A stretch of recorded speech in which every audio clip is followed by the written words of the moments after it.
Life needs more Cedar Point, more smiles, more surprises, more screams, more days in the sun and nights on the shore, more oohs and ahs and yums, more moments with your family and friends, more memories you get to share again and again. Life needs more Cedar Point, more than ever. And this year, there's more reason to celebrate than ever at Cedar Point's 150th anniversary from June 26th through August 15th. Get tickets at cedarpoint.com. From the weekend warriors to the renovation dreamers, Lowe's has you covered. We know you take pride in every project you take on. We share that pride, so we're celebrating with Craftsman Days. Tackle your yard with outdoor power equipment, fix that sink with hand tools and flashlights, and tinker under the hood with mechanics tool sets. Whatever your next project is, you'll find what you need during Craftsman Days. Shop online or in-store at Lowe's. Home to any budget, home to any possibility. While supplies last, U.S. only. The following is brought to you by the Social Suplex Podcast Network. What's up, everybody? This is the Dirty Daddy, Chris Dickinson here, and you are listening to Keepin It Strong Style. Yo, this is Rich Latta from One Nation Radio. This is brought to you by the Social Suplex Podcast Network. We present to you the Ace of Podcasts, Keepin It Strong Style. Let's go. It's the Ace of Podcasts, Keepin It Strong Style. Covering New Japan, they ready to hold it down. Jeremy Donovan and the young boy Josh. Come and hit a job out and bury all the frauds. From the Tokyo Dome over to the G1. Social Suplex is the network where we can get it done. I'ma chill and let them have it, cause this is just an intro. Keeping the strong style, 6 stars from the get-go, boy. Yeah, from Tampa Bay to the Tokyo Dome, this is Keeping It Strong Style with your hosts, Jeremy Donovan and the young boy Joshua Smith. And thank you for listening. Welcome to Keeping It Strong Style, the Ace of Podcasts on the Social Suplex Podcast Network. Jeremy Donovan here with the young boy Josh Smith. On today's show, we'll be discussing the latest Kizuna Road show, Ignition Night 2, answering listener questions, and covering all this news in the world of New Japan Pro Wrestling. You can support our show by subscribing and following the Social Suplex Podcast Network or Keeping It Strong Style on the podcast app of your choice and leaving a rating and review. You can also get all the podcasts and columns over at socialsuplex.com. Check out our Pro Wrestling Tees store, prowrestlingtees.com/social suplex. That's where you can get your official Keeping It Strong Style t-shirt. If you enjoy this podcast, please consider making a one-time or monthly donation by visiting socialsuplex.com/donate and clicking on the donate button under the Keeping It Strong Style logo. This week's episode is brought to you by the NJPW EXT, the only browser extension for NJPWworld.com with features like dark mode, improved translations and layouts, custom and shared playlists, synchronized viewing parties, and much, much more. It takes NJPW World to the next level. You can visit njpwext.us today for details. Young boy, how you doing, man? I am doing well. How are you, man? Doing good, man. You know, we're in the Florida summer season. We're getting rain every day now. Yeah, I noticed like the other week that the way the show usually goes, you come in, you say, "How am I doing?" and then I say some weird shit, and then you're like, "All right, well, let's talk about wrestling." So, but we don't check in with you enough, so you know. Yeah, man, I'm doing good. Got the good news today that my employer is finally gonna start matching for 401k. So, they weren't doing that already? Nah. What kind of grifters were you working for? It's that nonprofit life, man. Oh, gotcha. Yeah. I mean, I'm never going back to work. Oh, in the office? Yeah, like we're like at home forever. Like indefinitely, so it's kind of tight. Well, they probably figured, I'm sure like a lot of businesses are, cutting costs as they realize that their employees can get their work done from home, and so why, rent out a building if you don't need to.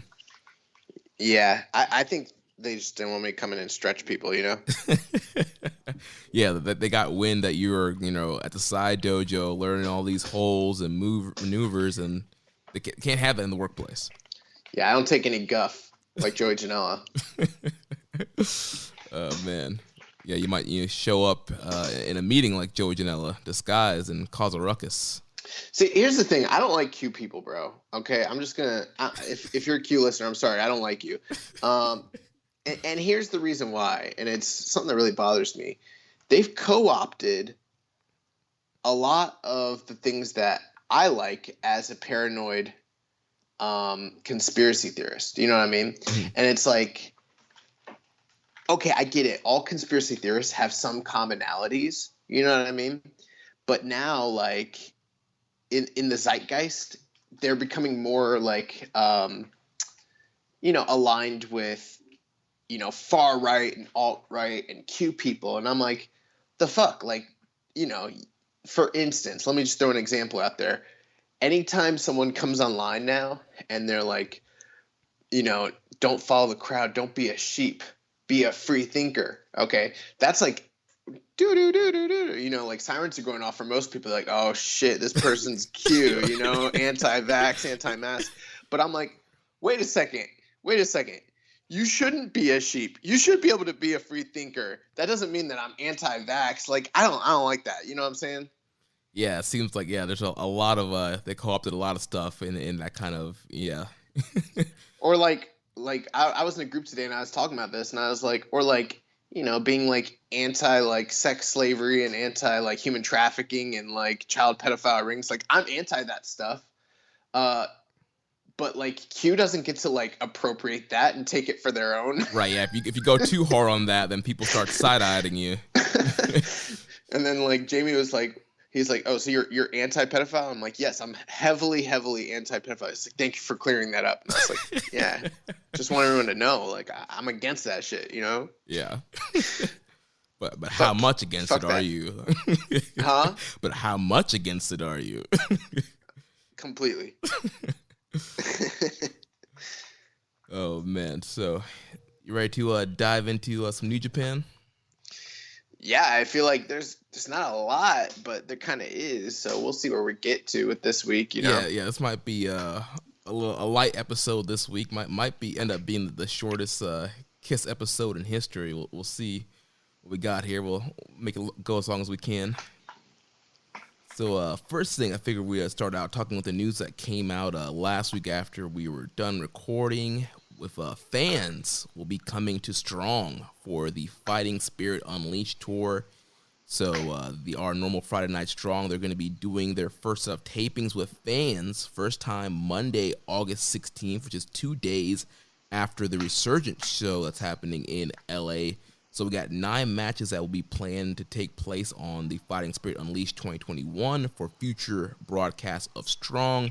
There will be extremely limited tickets that will be going on sale Wednesday, June 30th at 10 a.m. Pacific time. So both tickets for Resurgence and Fighting Spirit Unleashed going on sale at the same time.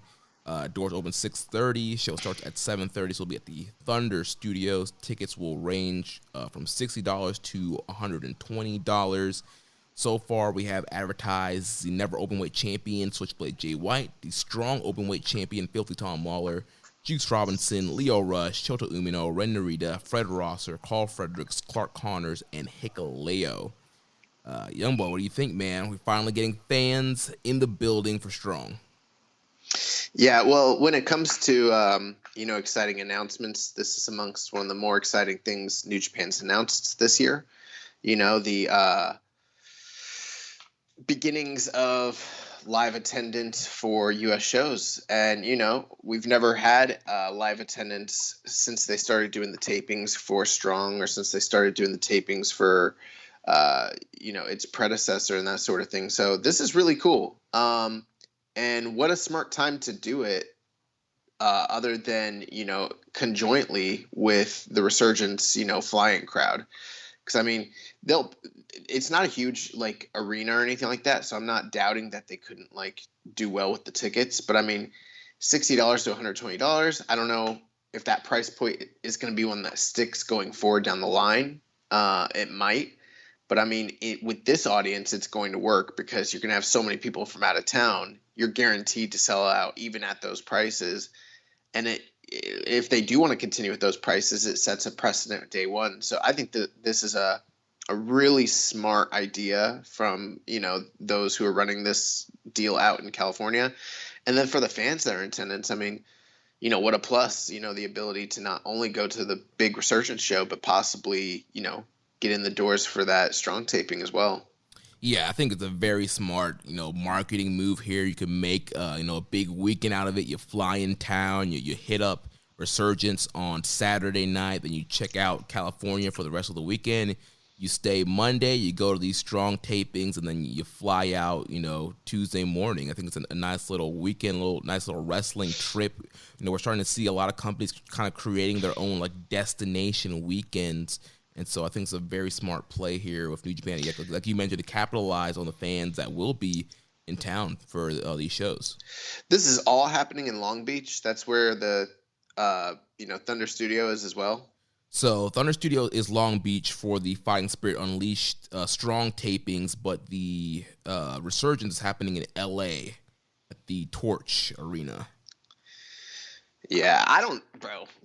If we do go, I don't know anything about California. I've been to San Diego before and liked it a lot, but I mean, I don't know. When I think of Long Beach, I think of Dr. Dre and Snoop Dogg being Long Beach, Inglewood. I'm it sounds like a place that maybe you might. I don't know. I don't know what it's like there. I don't know what the what the vibe is, and I don't know. I've been to LA, and LA was wild, and I've heard since the pandemic and everything, it's only gotten crazier out there. So I'm kind of wondering yo, what's it like when you were kind of describing? You're yeah, you're gonna go to the one show and then for the rest of the weekend check out California. I'm I don't know. Yeah, it's been quite some time since I've been in California. I went after I graduated from high school, hit up LA, San Fran, San Diego. San Diego's raw. Yeah, dude, I loved San Diego. The weather there was awesome. Nice city. So yeah, I mean, and we did have a question here from Viking Payne saying, Strong will be allowing people to go to their tapings pretty soon. If you guys are in LA for the Resurgence show, will you also be making a quick stop to Strong as well? Well, I guess we'd have to make a decision soon because these tickets are extremely limited, unless that's just a marketing ploy, but they say they're extremely limited. Right. And, so we'll see, I guess. Either we will or we won't. Yeah, it's up in the air right now for both shows, but we'll see. We'll see what happens. But yeah, I'm pretty excited that we're getting fans in the building for Strong, and they're saying 9 matches. So it sounds like with 3 matches per Strong, they're going to do 3 weeks of tapings. Seems like the plan going forward. So I think it's a decent amount. I think sometimes promotions, when they tape, sometimes they go too much. They'll tape months and months. I think a 3 to 4 week taping schedule is perfect. Like the names that they have here so far, I got to imagine that we'll see maybe some other New Japan names from the domestic side, or some other indie guys kind of come in and fill the spot up. But like you mentioned too, the ticket prices, I do think, yeah, if they're going to try and keep that ticket range in the future, they're definitely have to bring in some more big names. Yeah, but I mean, the list of guys that they got, competing here, pretty impressive list. We'll see if there's any surprises come taping time. But yeah. Yeah, and I think with a 3-week, taping schedule, you can tape. Jay can be there, be on Strong for 3 weeks, and then he can fly out to Japan, do stuff in Japan while he's on Strong at the same time. So I think that works out perfectly. Nice. Well, speaking of New Japan of America, we had Ignition Night 2 2021. This was past Friday, June 25th. Yeah, so show opened up. We had Fred Yehi and Wheeler Utah. They defeated the team of Kevin Knight and the DKC. 7 minutes and 47 seconds. Both of these teams will be in the Tag Team Turbulence tournament that's going to be starting a couple of weeks here on Strong. What are your thoughts on the team of Freddie Yehi and Wheeler Utah? This is a team that I've enjoyed their work quite a bit. It sort of feels kind of like 2 guys thrown together, but I don't know if that's the case. I don't know if Freddie Yehi and Wheeler Utah have some sort of allegiance or bond, kayfabe or otherwise outside. Yeah. I mean, I could see them maybe both working AEW and totally fitting like a glove. But I'm not like up enough on the indie scene to kind of know if that's the case or not. They've worked Ring of Honor together, and the little Ring of Honor I've watched this year, they were part of the whole kind of foundation storyline with Lethal and Gresham trying to bring back pure wrestling and bringing in pure wrestlers into the company. And there was a big like 8-man tag where the foundation was like mixed up with some of these guys, and Yehai and Wheeler were on one half of the team. So a little bit of experience working together. I think both these guys have also been in Beyond and like AAW as well. Well, I think like if you didn't know them, you might just see them thrown together and think automatically like, yeah, I mean, these guys came in as a package, as a unit. That's what they are, you know? Yeah. I think someone like me who's a little more familiar, not overly familiar, but more familiar with them as singles guys, kind of wondering like, well, what's the deal? What's the story? What's the connection? Are we talking about a unit? Are we talking about two guys that are just kind of thrown together for the time being? But as far as like their work, it's been pretty good. I'm especially like really feeling Fred Yehai in the New Japan ring and environment. You know, slowly but surely. I mean, if you look at the kind of guys that they're kind of incorporating in New Japan Strong, I mean, Fred Yehai, Chris Dickinson, Filthy Tom Lawler, Josh Alexander, like they keep bringing in these guys that have like these kind of like legit credentials or you know, appearances. And I think that that's kind of smart in a certain sense because it kind of brings a little bit of a legitimate feel to the New Japan of USA product, you know? Right, and it just kind of helps with the overall kind of viewpoint of New Japan. Also, New Japan is seen as the more in-ring centric promotion, and it's heralded as having some of the best wrestling ever. And so, also, you want to make New Japan of America kind of model off what's happened in New Japan, you know, pretty much its whole career or its whole existence. And so, yeah, bringing in these guys that are great, you know, mat wrestlers, great strikers, like you mentioned, Yehai, Wheeler, Strong, Filthy Tom Lawler, Chris Dickinson. You're bringing all these guys that really fit this. These guys could work in domestic New Japan and fit in perfectly. And so they're bringing that style to Strong now. And so you're kind of making Strong look like, you know, actual New Japan.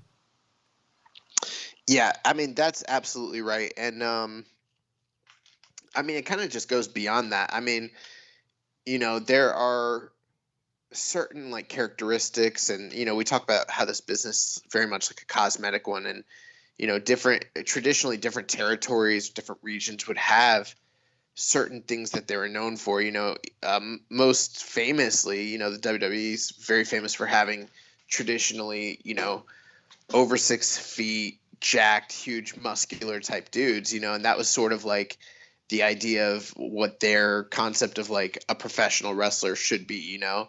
Well, like in New Japan, the guys that they've been bringing in aren't necessarily monsters. Not to say they don't have some bigger guys, but you know, these guys aren't the biggest guys in stature. They're not, you know, the most jacked. But then again, they're not like the high flying flippy indie darlings. They've got a good amount of those types of guys as well. But, you know, they're kind of giving a home to a lot of the names that we just mentioned who have kind of existed out on the indie circuit and in different promotions, but always kind of felt like they were like the one legit guy who was sort of like floating around, or like, you know, that was kind of their one gimmick, you know? Right. And I mean, like in North America, the last time I felt like there was like a prominent place where lots of guys like that existed, it was like particular eras of like probably Evolve, right. You know? And a guy like Fred Yehai was in that era, you know, when they were doing Catch Point, and you had him and like Tracy Williams and some of the, you know, more kind of shoot-based Matt Riddle and stuff that they were doing there. Yeah, but these guys aren't even particularly known for being like, you know, the grapple fuck guys or like, you know, the long, epic, melodramatic type of performers. These are guys that are like hard-hitting, tough guys, no nonsense, very legit, very good, exciting, you know, and I think that that's kind of what's needed for this brand specifically. So I'm kind of, you know, I think it's a welcome change, you know, and I think it's something that was lacking in the first year of like New Japan of USA. You know, we had a lot of high flyers, which was great, but at the same time, we were kind of missing like that hard hitting, strong style aspect of New Japan, you know, what kind of defines the company. Right, because you mentioned at the beginning, there was that 1 6-man tag that had like Blake Christian and ACH and Alex Zane, all the high flyers, and it seemed like they were trying to go like for a more American indie junior style, but since then, like you mentioned, they've kind of pivoted. They're kind of gone to the bread and butter. And look how many of those guys are no longer really associated with the brand. I mean, PJ Black, Flip Gordon, Leo Rush, ACH. I mean, Alex Zane, Blake Christian. I mean, that's 6 guys right there that were all like very, very talented, super fast paced high flyers, and they're all gone. Right. And so, now we're seeing the emergence of, like you mentioned, these grapplers, these tough guys, these heavy hitters, and it's made the show just so much more enjoyable. And when fans get in here, man, I think it's going to be really great. And I think Strong is going to continue to elevate and become one of the better shows. And bringing in guys like Yehai in Utah, and then we have guys like Kevin Knight in the DKC training with Shibata in the LA dojo. Getting better and better. Kevin Knight, man, his drop kick is something right now, man. Kevin Knight's drop kick's really awesome. I like DKC's drop kick too. His is kind of more reminiscent of like what Minoru Suzuki is known for throwing. It's not like your beautiful high flying float over drop kick. It's more like a get one leg up there and just fucking kick the guy as hard as you can. So that's cool. The lines in out of the LA dojo, like they're almost basically quasi, young lions. I mean, not to say that the guys in Noge never have wrestling experience, because sometimes they do. For instance, like Okada had an extensive period of time training in wrestling before he ever got to the Noge dojo, but for the most part, they're usually bringing in completely green, athletes and that guys that have never touched a wrestling ring before. But in the LA dojo, all these guys, every single one of them, you run down the whole list, they all had lengthy amounts of time before they ever got into the LA dojo. So when they're kind of coming out, it's almost like they've got a lot of experience, and they have even more experience training under Shibata, refining them, retraining them, teaching them. I mean, like, they're basically like, I don't want to say they're not actually young lions, but they're like quasi young lions. They're barely young lions at all. Right, especially you think even like a guy like Gabriel Kidd, who had done a ton of stuff in Rev Pro in the UK indie scene, and then went to the LA dojo. I mean, he's already trained, had several years under his belt, but like you mentioned, Shibata's kind of breaking him down, getting rid of some bad habits and just changing the style. And so we're seeing that with guys like Connors and Fredericks and Coughlin and the DKC.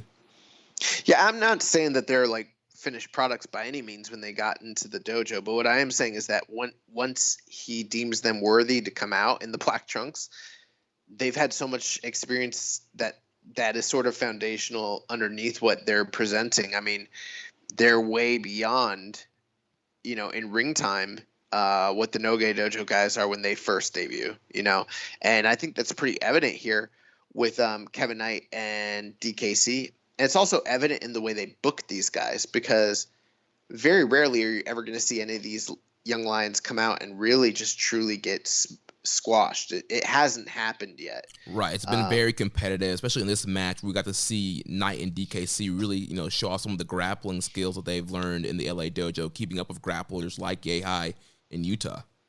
Yeah. And not to say that they don't lose. Obviously they lose. So the records are still reflective of that ideology or that logic of booking. But the big difference is the match layouts. In Japan, for sure, the Lions, get hope spots and they have, periods of offense. But more often than not, you do see them get swallowed up, especially early on.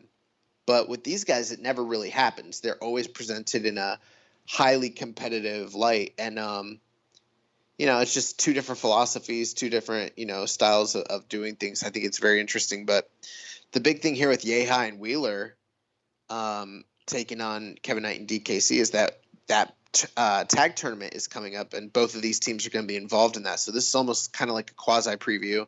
And, we kind of got to see – it was nice because, like I mentioned, Knight and DKC didn't get eaten alive, they took the predictable loss, but they looked good in defeat.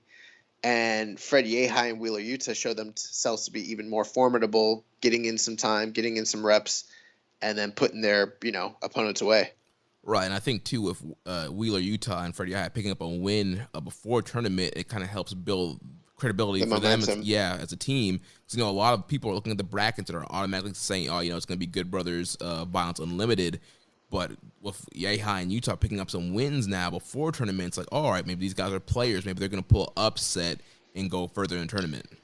Hey, I mean, that's what they did prior to the tournament to crown the strong champion, and that's what I was thinking about Ren Narita, if you recall. I was like, dude, why'd he beat all these people if he's going to lose in the first round? And what did he do? He turned around and lost. So, I mean, it's worked in the past. There's precedent for it. So, I mean, that's definitely a possibility. Yeah. So let's move on to the second match. We had the Wild Rhino, Clark Connors, defeating our good friend Rocky Romero, 12 minutes and 4 seconds.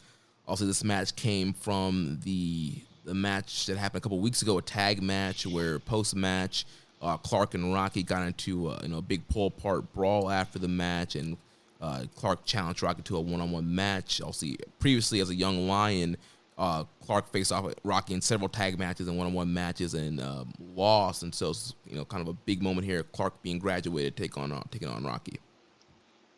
Yeah, this match was fine. I think both guys showed us quite a bit. 12 minutes, they got a good amount of time, and then Clark Connors kind of picked up the big win here, which was a huge step for him in his standings within. New Japan Strong. We've kind of talked about how Rocky Romero right now is sort of like the gatekeeper in that, just generally speaking on the show. Yeah. And sort of kind of facilitating almost like a dad role to some degree. So this is a big win for him. I wasn't blown away by the match by any means. I mean, I don't know. I'd probably go 3.25, but it served its purpose in, presenting Clark Connors in a good light and letting him have a competitive match with Rocky and, prevailing. Yeah, I agree with you. I thought it was a good match. I'm thinking about 3 stars on it. A solid match. And also, the story of the match was, Clark kind of showing Rocky that he had answers to a lot of Rocky's signature moves, a lot of the things that he would normally get a young lion version of Clark Connors with. And then in the middle of the match got a little bit cocky there, and Rocky took advantage, worked on the arm, try to set up for his various arm submissions, but then Clark just overpowered him, hit that big spear, that spin out power bomb, and was able to defeat Rocky. And it looks like Clark might be a force to reckon with, maybe potentially in the junior division. Yeah, he cut a post-match promo talking about the junior division. So it looks like while Strong is open weight, he's probably looking to rack up some junior victories en route to New Japan proper. Right, and if we do get a best of the Super Juniors some point this year and they can get guys over, I think it would be great to get guys like Clark Connors into the tournament. I think what needs to happen is Strong needs to get a junior title. You think so? And then a heavyweight title. Oh, man. And then heavyweight tag titles. More titles. and then an open weight trios titles. and finally a women's junior tag, no women's, junior tag title. Oh man. That's what needs to happen. No, they need to have as least titles as possible. Nah, stop trying to hold all the talent back. I think we might end up getting strong tag team titles. Nah. But, I mean, I would just rather maybe like the winner of Tag Turbulence get an IWGP tag title shot. What they need to do is crown strong champions in every one of those areas I mentioned. And then once a year, we'll have USA versus Japan, champion versus champion. And the strong heavyweight champion will take on the world heavyweight IWGP champion. Yeah. So we'll do like for brand supremacy. Teams of 5 will strive to survive. There will be a 5-man elimination match, specially handpicked team each year. and they'll fight for bragging rights. Oh man. So let's move on to our main event here. Then the next week we will never mention who won, who lost, what the stakes were, anything, nothing at all. So we had the Strong Openweight Championship. Filthy Tom Lawler, of course, accompanied by J.R. Kratos, took on the Alpha Wolf Carl Fredericks. What do you think about this main event title match here? I think so far of all the Strong title matches, this was the weakest. It's not to say it wasn't a good match. I think it was probably the match of the night. But there were some things that I just kind of felt critical about. The match went 18 minutes. They got a good amount of time, which is great. But at 18 minutes, I was kind of expecting a more compelling and competitive match. And it kind of felt like Tom Lawler just ate up Carl Fredericks. Right, because it seemed like the story of the match, at least towards the beginning, you had Fredericks trying to kind of prove that he could grapple with Filthy Tom and get him in submissions, get him in holes. I think that kind of backfired on him because once Filthy Tom kind of started picking him apart, like you mentioned, he was just eating him alive. Pretty much any time that Fredericks would get any momentum, Tom would cut him off immediately. He'd go for like his signature spine buster or the drop kick, and Lawler was just always one step ahead of him, cutting him off and getting him in submission holes or throwing him around. And here's the thing. There's nothing wrong with a story where, someone wrestles from underneath and another guy, is dominant on top, especially if that's, again, like I mentioned, the story. And, I mean, I've seen plenty of matches where that was done, super effectively and in a compelling manner to where, like, it gets sympathy on the guy. He's fiery from underneath. You live and breathe with this hope spots, but this didn't feel that way. Maybe it was, I don't know. It might have just been seeing Carl in this type of match for the first time. Might have been part of it. I also think the lack of crowd with that type of story probably was a contributing factor. But yeah, that's what I was gonna say. It's like, because normally, you do that story, you want the crowd to kind of get sympathy and like kind of be cheering Fredericks. So anytime he gets cut off, they'd be kind of living and dying with him and cheering him on. Come on, Carl! Like getting behind him. And one last thing with this is like, a lot of matches in New Japan this year that have been main events, and not just this year. I mean, it's been an ongoing thing, but especially this year and last year, the main events typically tend to have a certain type of length, certain type of match layout, and there's certain things you sort of expect from it. And I've actually heard a lot of voices kind of critical of that, and I think I'm probably amongst them right now, in my opinion, of the house style. But with this match, the way it was kind of laid out, and with Filthy sort of just kind of like cutting him off and, them kind of wrestling like a slower sort of methodical pace, I sort of expected at the tail end for there to be some number of like back and forth and, kind of big hope spots and then, a big like finish, because that's kind of what I've become accustomed to out of these main events with New Japan.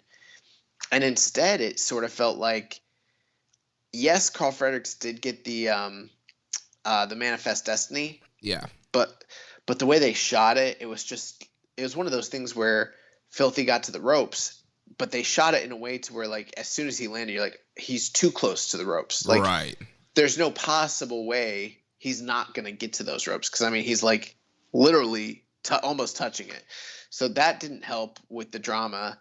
And then when Filthy finally did catch him, it was kind of like – it was literally in the middle of a Carl Fredericks sequence. So it just kind of came from nowhere, which I'm not opposed to a flash victory, but the match that preceded it kind of just was already, in my opinion, a little slower. And then there didn't feel like a lot that was given. I don't feel like they gave a lot to Carl, Yeah, not at all. Yeah, definitely was a Filthy Tom showcase, and Tom kind of ate him up here. One thing I did like, though, Filthy Tom being a heel, we're not seeing a ton of interference in his matches, and I liked him at one point towards the end. Fredericks had him in the STF, and he was pulling the hair and gouging the eyes to get out of the hole. So doing little things like that to cheat and get heat and not having to have, somebody interfere or run in or choke somebody out with a garrote wire. I really like that. But yeah, like you mentioned, Lawler just kind of cuts him off, hits the mid-rope DDT, hits the PK, 1, 2, 3, puts Fredericks away, retains the title. Throwing a little disrespect there by using, Shibata's PK to beat one of his boys. Then post-match, it seemed like he was trying to shake Carl's hand, but then he ends up getting beat down by Lawler and JR Kratos. Then my man Kojima makes the save. Then he grabs the mic and he says, "I'm the next challenger. I will kick your ass." So at some point in the future, we're getting Satoshi Kojima versus Filthy Tom for the Strong Openweight Championship. Does Filthy Tom Lawler have a finish? What is his finish? He's been using the rare naked choke for majority of his matches. Okay, because I know he does a lot of submissions, and that is one of the things I do really like about Tom Lawler is I've seen him finish guys with various different, submission holds. So there's not that feeling like, he puts a guy in an armbar and it's like, oh, well, he's not going to finish it. It's like, no, he could easily finish it. So that's kind of nice. But, yeah, I was a little surprised to see him beat him with the PK here. I got that what was happening and I've seen him use the PK before, so it's not like it's not in his repertoire. And then the fact that he was using it as like a jab at Shibata, and taking out his prize student, that was kind of cool. But at the same time, I was almost like, it's cool, but what's the story here? Is it going to be like that you're going to run through the LA dojo? Is it that you're trying to goad something out of Shibata, even though he's not really featured much on the show? Or is it just one of those things where it's like, we're just going to do it just because, and, we'll figure out what we're doing in the future. I don't know. Right. It'll be interesting to see where they go with that. I think in the moment it's just kind of like a heel tactic, gonna get some heat on Filthy Tom. But yeah, it could lead to him, facing off against Clark Connors and Alex Coughlin. Maybe you get Gabe Kidd back and have him just kind of, face off against these LA dojos. And maybe eventually it's kind of a story where maybe in a year or however long, Carl Fredericks comes back and they have a rematch and he beats Filthy Tom. He should have to fight former Young Lion Hiroshi Tanahashi for, because of his disrespect. But you were saying something about I don't remember what it was actually. I was mentioning Kojima, Filthy Tom. Oh yeah. So Kojima came out. You did a good job kind of recapping that. That was kind of like a cool little, cherry on top. Obviously Kojima is back in Japan, gearing up for this, old man summer storyline that they got going on. Old's on top. Old's on top. So it does make me, a little reticent or hesitant about what his chances are with Tom Lawler. Did they already shoot that? Is that something that's happened, or could that perhaps, I don't know, maybe be like a resurgence match? Maybe like Kojima's going to come back to the States? I don't know. I feel like my guts tell me that they already have it taped. I feel like they kind of capitalized with Kojima and Nagata. We're seeing, also Nagata's back in Japan and he's in the tag team Turbulence. And so also Nagata's been back in Japan for a while now. So I think with Kojima, they probably already have that match taped. And, Kojima's been having a great year. He just challenged for the Impact Tag titles. He's going to be in the Never Six-Man title match coming up. Now he's getting a Strong title match. Man, yeah, absolutely. Stays in championship matches. Yeah, this has been one of the most active years he's had in, I don't know, since probably like 2015, 2016, something like that. So that's pretty cool. And, lots of really cool moments throughout the year. And it sounds like him and Filthy could potentially be another one. We talked about this off the air. The one feeling I have, although I'm excited to see the match, and I don't want to be Debbie Downer because, I think both guys are superb wrestlers and capable of having, a really fun, competitive, entertaining encounter. I just don't know what that match looks like realistically. Obviously both guys hit really hard, but when I think of like the style that Kojima's used to wrestling these days, and then the style that Filthy's wrestling, I'm like, I don't know, it's total like Fire Pro style match. Like, I don't know what we're gonna get. Right. Because Kojima's just not much of a grappler. Definitely a striker, and so I think we'll get some good strike exchanges. But yeah, I'm not quite sure what the layout of this match looks like. I mean, if it was up to you, it'd probably end with a strongest lariat, right? Oh yeah, strongest lariat, Koji cutter, and getting a new strong open weight champion. Have my man Kojima going into the LA Torch as a champ. I want Kojima and Court Bauer to get back together and have him bring the title to MLW. Oh yes, we should have. There should be a Kojima. In the States, I wish they could have worked something out. Maybe they did and it's taped already and we don't know about it, but it would have been cool to have Kojima do some MLW and get an MLW shot against Jacob Fatu. Speaking of Kojima, we have a question here from Rambo and Slam Pig. How hyped are you for Kojima versus Filthy Tom? When was his last singles title challenge before this one, and any favorite Kojima matches you recommend? I'm pretty hyped just as a Kojima fan. Like we talked about, I'm not sure what the match layout is actually going to look like, but I think it should still be a pretty good match. Looking at cage match, I believe it looks like his last singles title match. I know what it is. Don't tell me. Okay. His last singles title match was when he challenged at Fantasticamania for the CMLL World Heavyweight title. Yep, against Ultimo Guerrero. Yeah, and that was a match that I was like, this is going to be awesome, and then it was just okay. Yeah, I was thinking in my mind, I was like, how far back does this go? And I was actually pulling up cage match myself, and I was like, was he part? I almost was like, did him and Shibata have that? Was he part of that third generation feud? And I was like, nah, he never had a match. And then I was like, oh, I remember. Fantasticamania. Yeah. This Kojima run, he's making up for lost time from last 2 years of Fantasticamania, because normally he's featured there and he's having a big rivalry and a lot of big matches on those tours. So yeah, he's getting his time back here. Yeah, absolutely. What was the rest of the question? Any favorite Kojima matches that we can recommend?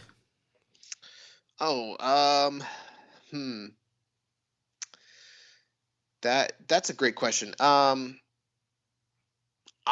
really, really, really like his match with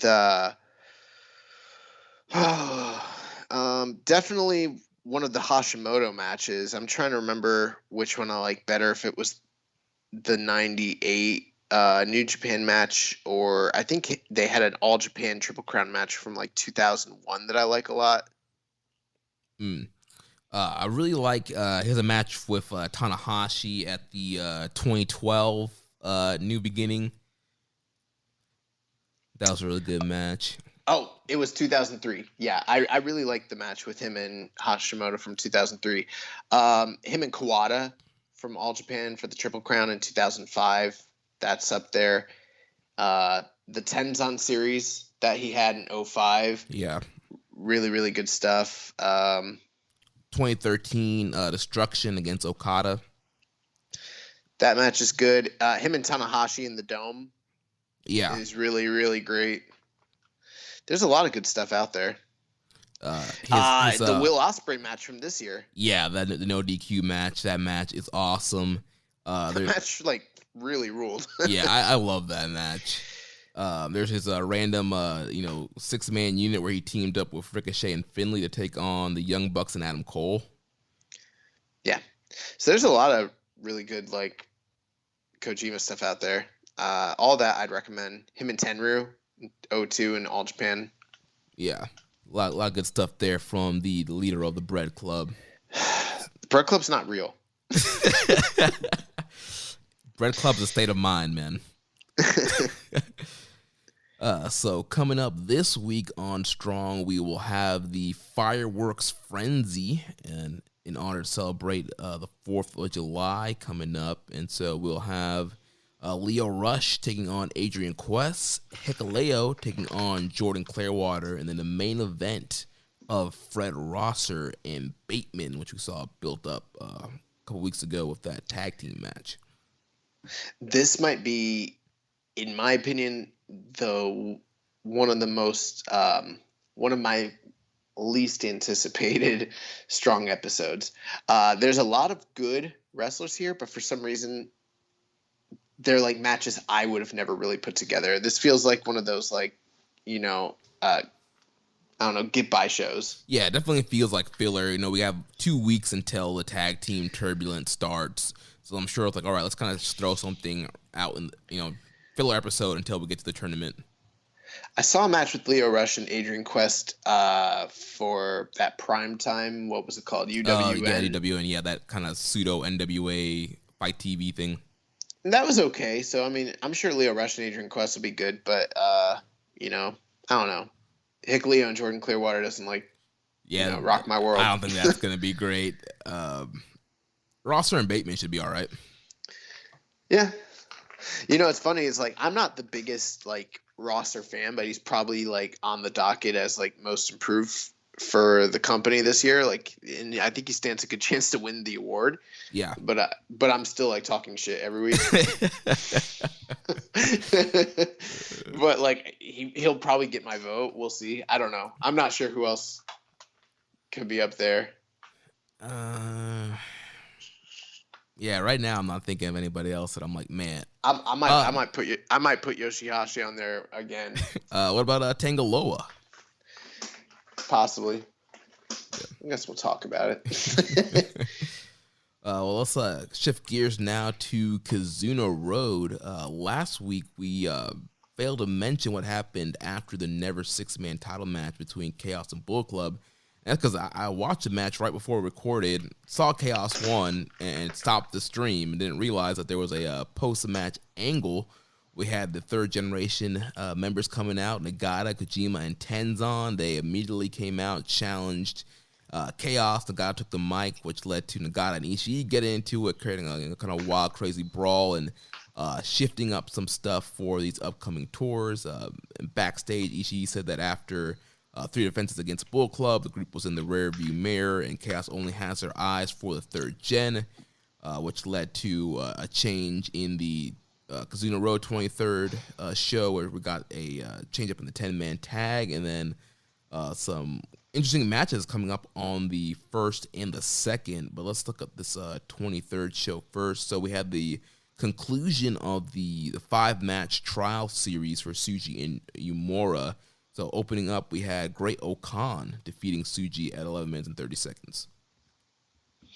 Yeah, last week that was the only thing we missed. One of the other things, when we were talking the schedule, we talked about the Dome show, and I kind of treated it, because I wasn't totally aware, that I was treating it as if it was taking place after the Olympics, and I'm finding out now it's actually happening mid-Olympics. Yeah. Which, I don't know. I guess you could throw out, a quarter of what I said on that topic last week.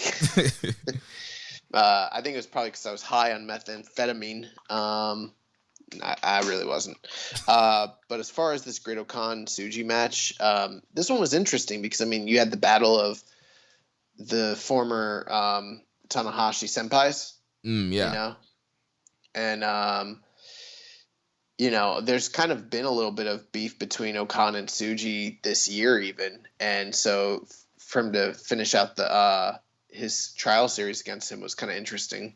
Yeah, we had Okan was trying to get Tsuji to join the Empire when Okan was feuding with Tanahashi over the Never Openweight title earlier this year, and Tsuji refusing to turn his back on Tanahashi and kind of being in Tanahashi's corner for that Never Openweight title match. I call that the Brutus the Barber Beefcake / Jim the Anvil Neidhart spot.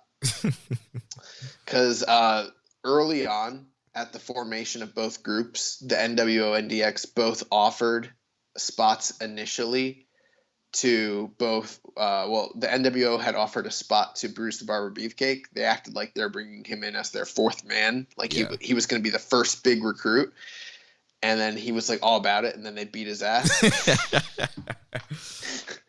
And DX did the same thing. I don't know if you remember, after the Montreal Screwjob, they brought in Jim the Ample Neidhart the next night, and they like acted like they were offering him a spot, and he was like all about it, and then they low blowed him and beat his ass out of the group.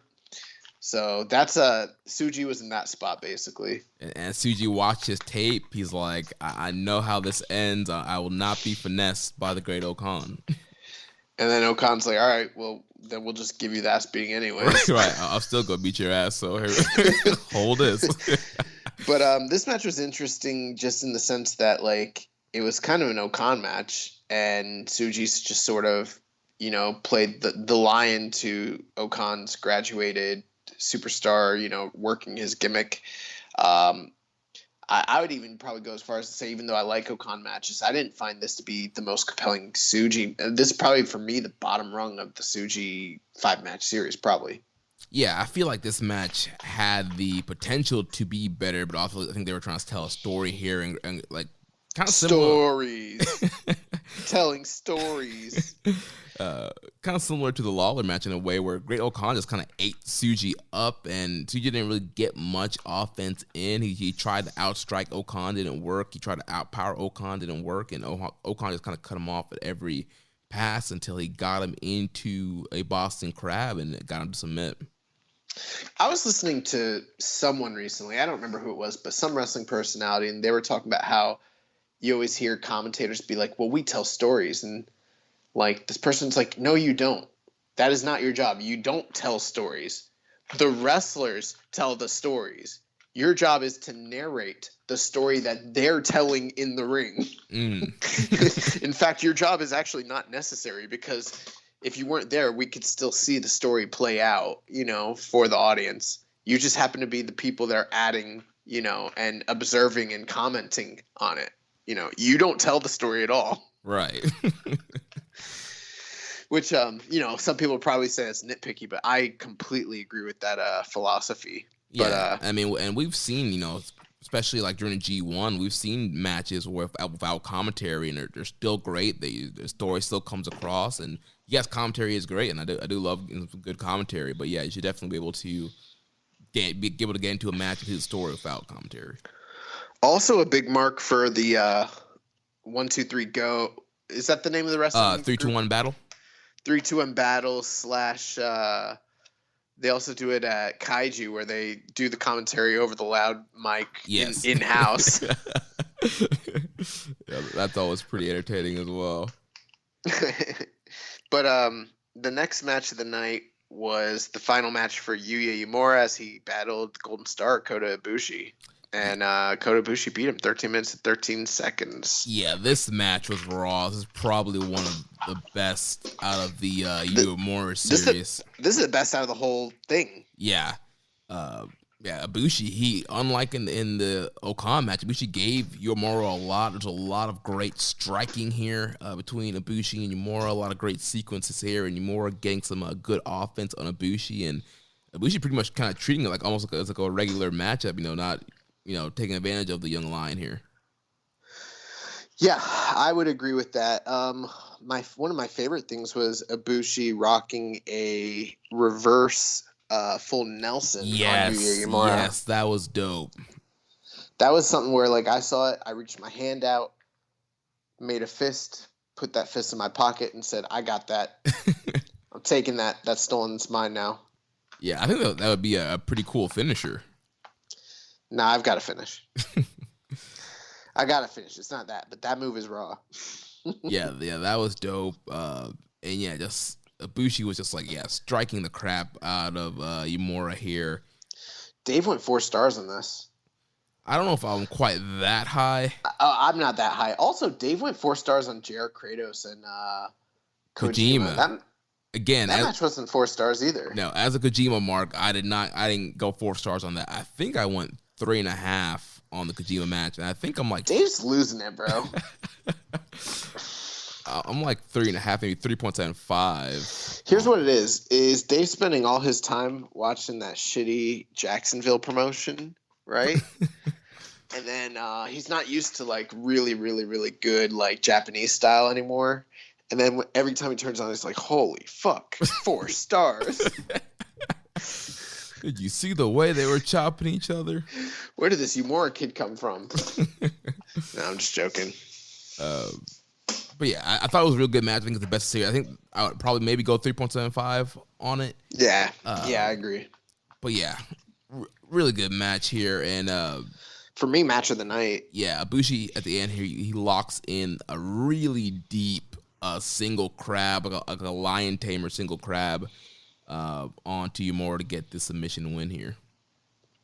Yeah. And then post-match, Ibushi was very respectful to Yumura, kind of raising his hand and trying to get the crowd to really kind of cheer for him. So some respect shown here. On the subject of Young Lions, did you notice that they just uploaded a bunch of Young Lion matches to New Japan World? I did, yeah. Yeah, there's like ones with like Goto and Okada and Taguchi, and then some like really older ones from like the 80s and 90s. So I want to check that stuff out because I mean that's not stuff you see every day. And it's not like tape traders or back in the day we're like, oh man, you gotta see these Young Lion matches. So it's pretty cool that we have some limited access to some of that stuff on the world now. Yeah, I'm glad they're starting to upload some more of that stuff that's not up there from the archive. Bro, their archive is so like incomplete. It's kind of crazy. I know. I was like looking through some years, because next week will be my pick for recommended match. I was trying to look through. I'm like, man, there's a lot of stuff missing. Yeah, there's a lot missing. So let's move to the next match here. So here's a match that was changed up due to the third gen challenging. We had the Chaos team of Goto, Okada, Ishii, Yano, and Yoshihashi defeating the team of Tenzan, Kojima, Makabe, Hanma, and Yuji Nagata 13 minutes and 19 seconds, building up for the upcoming Never Six-Man title match that we're having on Friday. Really good match here. A lot of great interaction. You have a lot of really good wrestlers in this match. Closing stretch there was good with Hanma and Ishii. Kind of reliving a little bit of the magic that they normally have together. Hanma pulling out a brainbuster on Ishii was what popped me.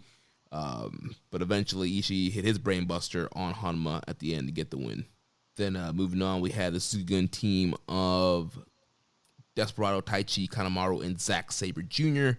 defeating the LIJ team of Bushi, Sanada, Shingo, and Naito. So once again, just continued build for the upcoming tag team title match between Tekkers and Naito and Sanada. Despi gets a pin on Bushi.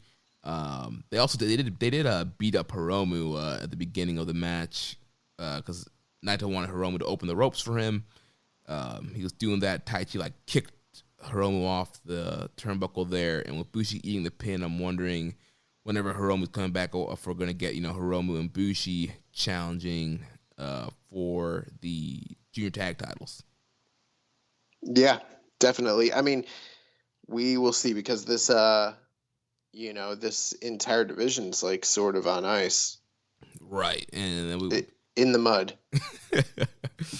And then the main event here, speaking of the junior tag team titles, they were on the line. We had El Phantasmo and Taiji Ishimori defeat Roppongi 3K, Sho and Yo 26 minutes, 43 seconds. Young boy, what do you think about this main event here? So the main event didn't necessarily play out the way I was thinking it was going to. It looks like, again, we have gone the route of crowning new champions, Phantasmo and Taiji Ishimori, and this is on the heels of Ishimori, turning around and preparing to challenge for the IWGP title against El Desperado. It feels like we've seen that sort of thing play out, over the past couple title reigns. So kind of interesting, but we discussed that last week. As far as the match goes, I talked earlier in this episode about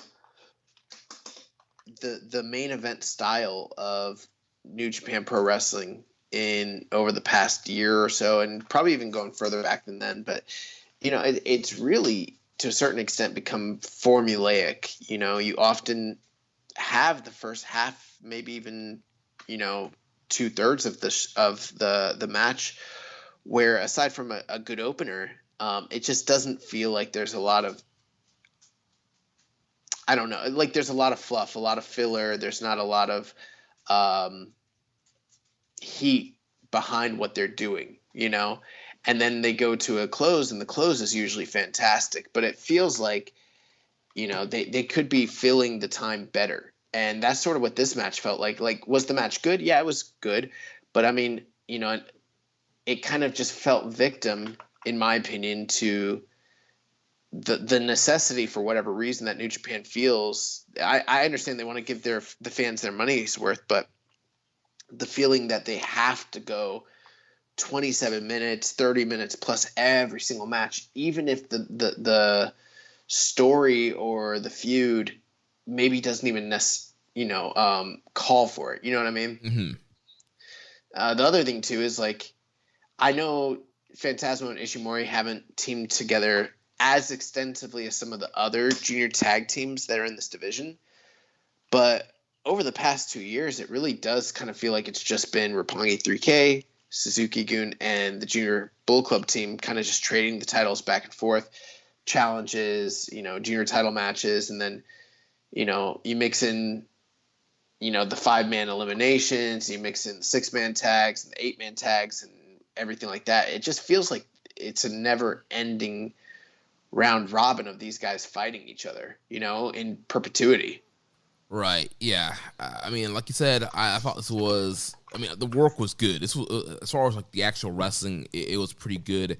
But to me, it just felt like, you know, just another old Roppongi 3K match. And I feel like whenever Roppongi 3K are kind of put in a main event situation where they have to defend the titles, it just doesn't come off like it's never really a standout like great match. You don't really remember it.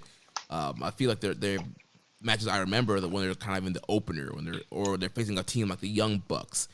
We've seen them time and time again now against Bull Club, against Suzuki-gun, and these matches they're always pretty much almost the same match. Like they're good matches, but you kind of want a little bit more. For me, I feel like Sho and Yo are the tag team equivalent to Sonata. You know, now in that same respect, they're more successful at what they do than Sonata is as a singles wrestler. But there's kind of some parallels to where it's like, with the right opponent in the right situation, they can excel. You know, they're supremely talented, good looking, over with the crowds, have superstars written all over them. But sometimes the sum of their parts doesn't equal to what you think it should when it comes to the bell to bell. And does that mean that they're not good wrestlers? No, they're fantastic wrestlers, just like Sonata is. But sometimes you feel like there's something missing, you know, from the package, where I think Suzuki-gun kind of gets over. And you know what's funny? They kind of are like Sonata. Wow, this parallel is working out really well, because to me, Sonata is more compelling and exciting and a better performer when it comes to tags. You put that guy in a tag and, like, he's fucking incredible, you know. Put him in a singles, he's really good, but there's it feels like there's a ceiling, you know. Right. That's what I think about Suzuki, or I've been saying Suzuki-gun, I'm sorry, Roppongi 3K. With them, I feel like as a tag team, they're very good, but there's a ceiling. But as singles performers, I'm usually more compelled by each of them in single situations as opposed to them as a tag team. I mean, you take a look at their catalog of great matches. I know it's not always just about the star ratings, but sometimes when it comes down to, like, you take a look at their title, they've held the titles a bunch of times and they've won the tag tournaments a bunch of times. But when you look at the catalog, I mean, there's a lot of good matches, but there's very few truly classic great matches. And that's not something you would have said about the generation of junior tag team performers that kind of preceded them. You know, Forever Hooligans, Red Dragon, Young Bucks, you know, the list goes on and on. I mean, there's a bunch of them. And Apollo 55, you know, Golden Lovers. I mean, all those teams were putting out banger after banger, you know, week in and week out. And I don't feel that way about any of the junior tag teams that exist right now, to be honest with you, in New Japan at all. And I haven't for a while. Right. You know, like you mentioned, all those junior teams kind of set the precedent of kind of this, you know, high pace, high flying, hard-hitting action, and we have not been getting that with the junior tag team titles with Roppongi 3K and Bull Club and Suzuki-gun kind of being in the main mix here. And I think, Roppongi 3K, man, I just think they're so stale now as a team. You've literally done every story possible you can with these guys. They've won the titles multiple times. They've won the tournaments. They've had comebacks. They've had to overcome Suzuki-gun. They've had to overcome Bullet Club. They've came back from injuries. I just feel like we're kind of in a flat circle with them now. I think it's time. I think they gotta kind of do something with these guys in a single role, like you mentioned. We're like Sho and Yo, when they're in these Super Juniors or singles matches, Sho is facing off, Shingo or Never Titles matches, doing some really compelling stuff. And I think it's at the point now that they got to break these guys up. I know we talk about it all the time. We get questions about it all the time. When are they going to break up? Who's going to turn on two? Who's going to be the heel? Who's going to be the face? Not sure about that, but I think it's time that they need to break these guys up, because it's just going to be the same kind of repetitive circle. These guys lose the belts. They go into the junior tag team tournament. They win the tag team tournament. They win the belt at Wrestle Kingdom, 1 or 2 defenses, they lose the belts, and wash, rinse, repeat, and it's just getting real stale, real old. And these guys are not spring chickens. I mean, they're in their mid to late 30s. You got to do something with these guys now. Yeah, I pretty much agree. And you know what? I don't want this entire thing to be, a session where we just pile on Roppongi 3K, but I think that them being the standard bearers of the division and the division feeling so stale, it kind of is what's causing some of that indictment to, be poured out, the vitriol be poured out against them. But I mean, I feel the same way, honestly, about the Ishimori and ELP at this point, to be honest with you. Like, it doesn't seem like it, but if you really think back on it, when did these two kind of really establish themselves as a tag team? It's around the time that Robbie Eagles left Bullet Club. That was like over 2 years ago. Yeah, that's crazy to think about. They've been teaming a long time. And like just now, when we got that post-match promo at Dominion where ELP tried to challenge and then Ishimori kind of like stopped him and took charge, that's the first time that there's been any sort of like even small sign of competitive nature between the two of them, or any sort of strife. Just the fact that they're both on the level to challenge for the junior title, and they're kind of both aiming for that same goal. But it just feels like, man, I mean, same rotation of the same 3 teams. I mean, maybe 4 if you count Taguchi and Wato at this point, but I mean, I don't know. This division is really lacking, and I'm kind of tired of watching all of them wrestle each other at this point. Hopefully with things getting better as far as the pandemic goes, they can bring someone in, but like, I'm like, God, please bring in anybody, like do something different, because at this point, like, I don't know how many more Roppongi 3K Suzuki-gun like matches I could stomach. Like, I don't think I could watch another one. In fact, like, I'm almost at the point where I might boycott watching junior tag team title matches until they do one that's compelling. And I've never even done anything like that on this podcast, ever. Yeah, we need some new teams. We need some new juniors for both the singles and tag division. We need domestic juniors. We need foreign juniors. We need an influx of talent to shake things up in this junior division. And like you mentioned, it kind of stinks that we're kind of having to critique it so badly, because overall, I mean, these guys, they're working really hard, having good match. But yeah, it's tired of seeing the same guys going at it. ELP, he gets the win here with the sudden death. The boot was not loaded throughout the match. He loaded it up towards the end, so the ref wouldn't expect anything. Hits the sudden death. They get the win. Post-match, he brags about hiding sudden death, and then Ishimori gets some mic, cuts his promo, and also they're building towards, like you mentioned, him challenging Desperado later on in the Summer Struggle Tour. Yeah, I mean, this was something that was pretty. Now that we've kind of got the complaining out of the way, the finish of the match was pretty entertaining because, I mean, ELP has kind of been gone for a while. He's now back. And,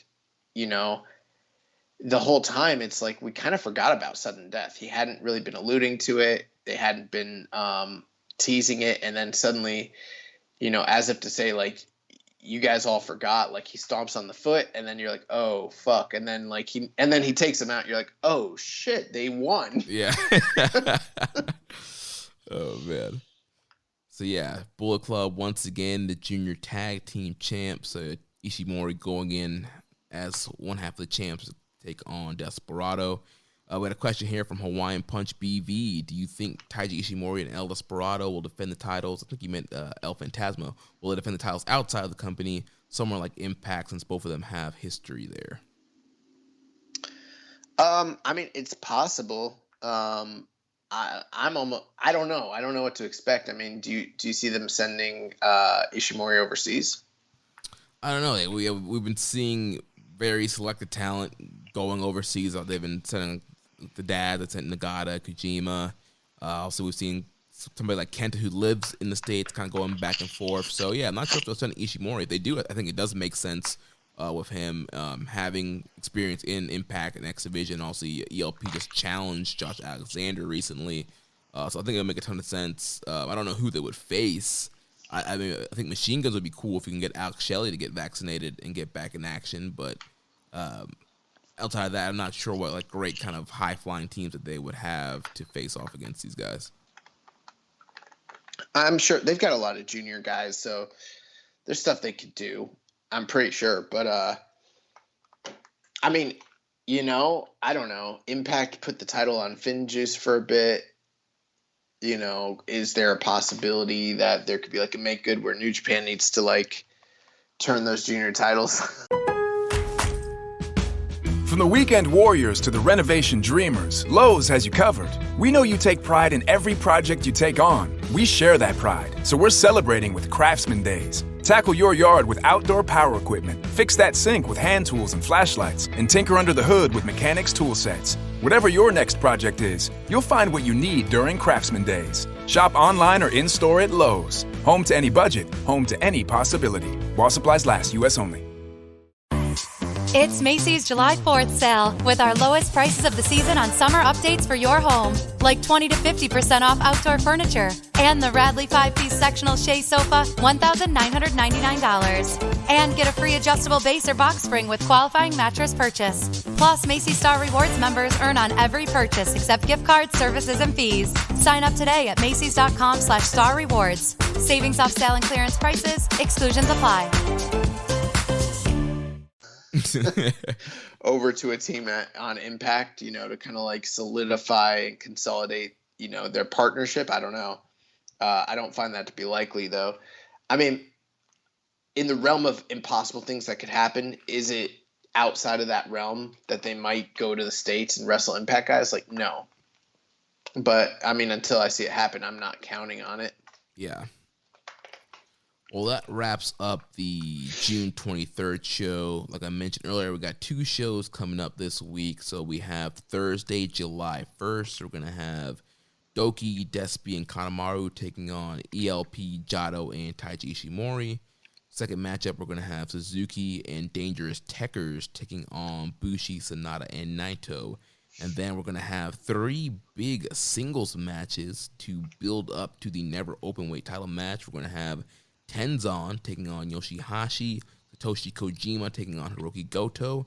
And the main event will be Blue Justice, Yuji Nagata taking on the Stone Pit Bull, Tomohiro Ishii. Yeah, I'm very excited for this series. We've thrown lauded praises on the Chaos 6-man unit, this year, last year. So, I mean, that's nothing to be surprised about. But, if you could think of cool units that they might be able to go up against, the remaining third-generation dads, Nagata, Tenzan, Kojima, I mean, that's such a formidable group. It gives something compelling for everyone to do. And in most cases, you would count out the third generation, but because it's the Never Openweight 6-man tag team titles, you can't count them out. But besides that, you're getting everyone sort of fired up and talking shit and, you know, a lot of hate-filled vitriol, and, you know, we're getting Nagata and Ishii out of it, so that's something I'm not going to complain about. Like, there's a good chance that might even be like a fight of the year contender by the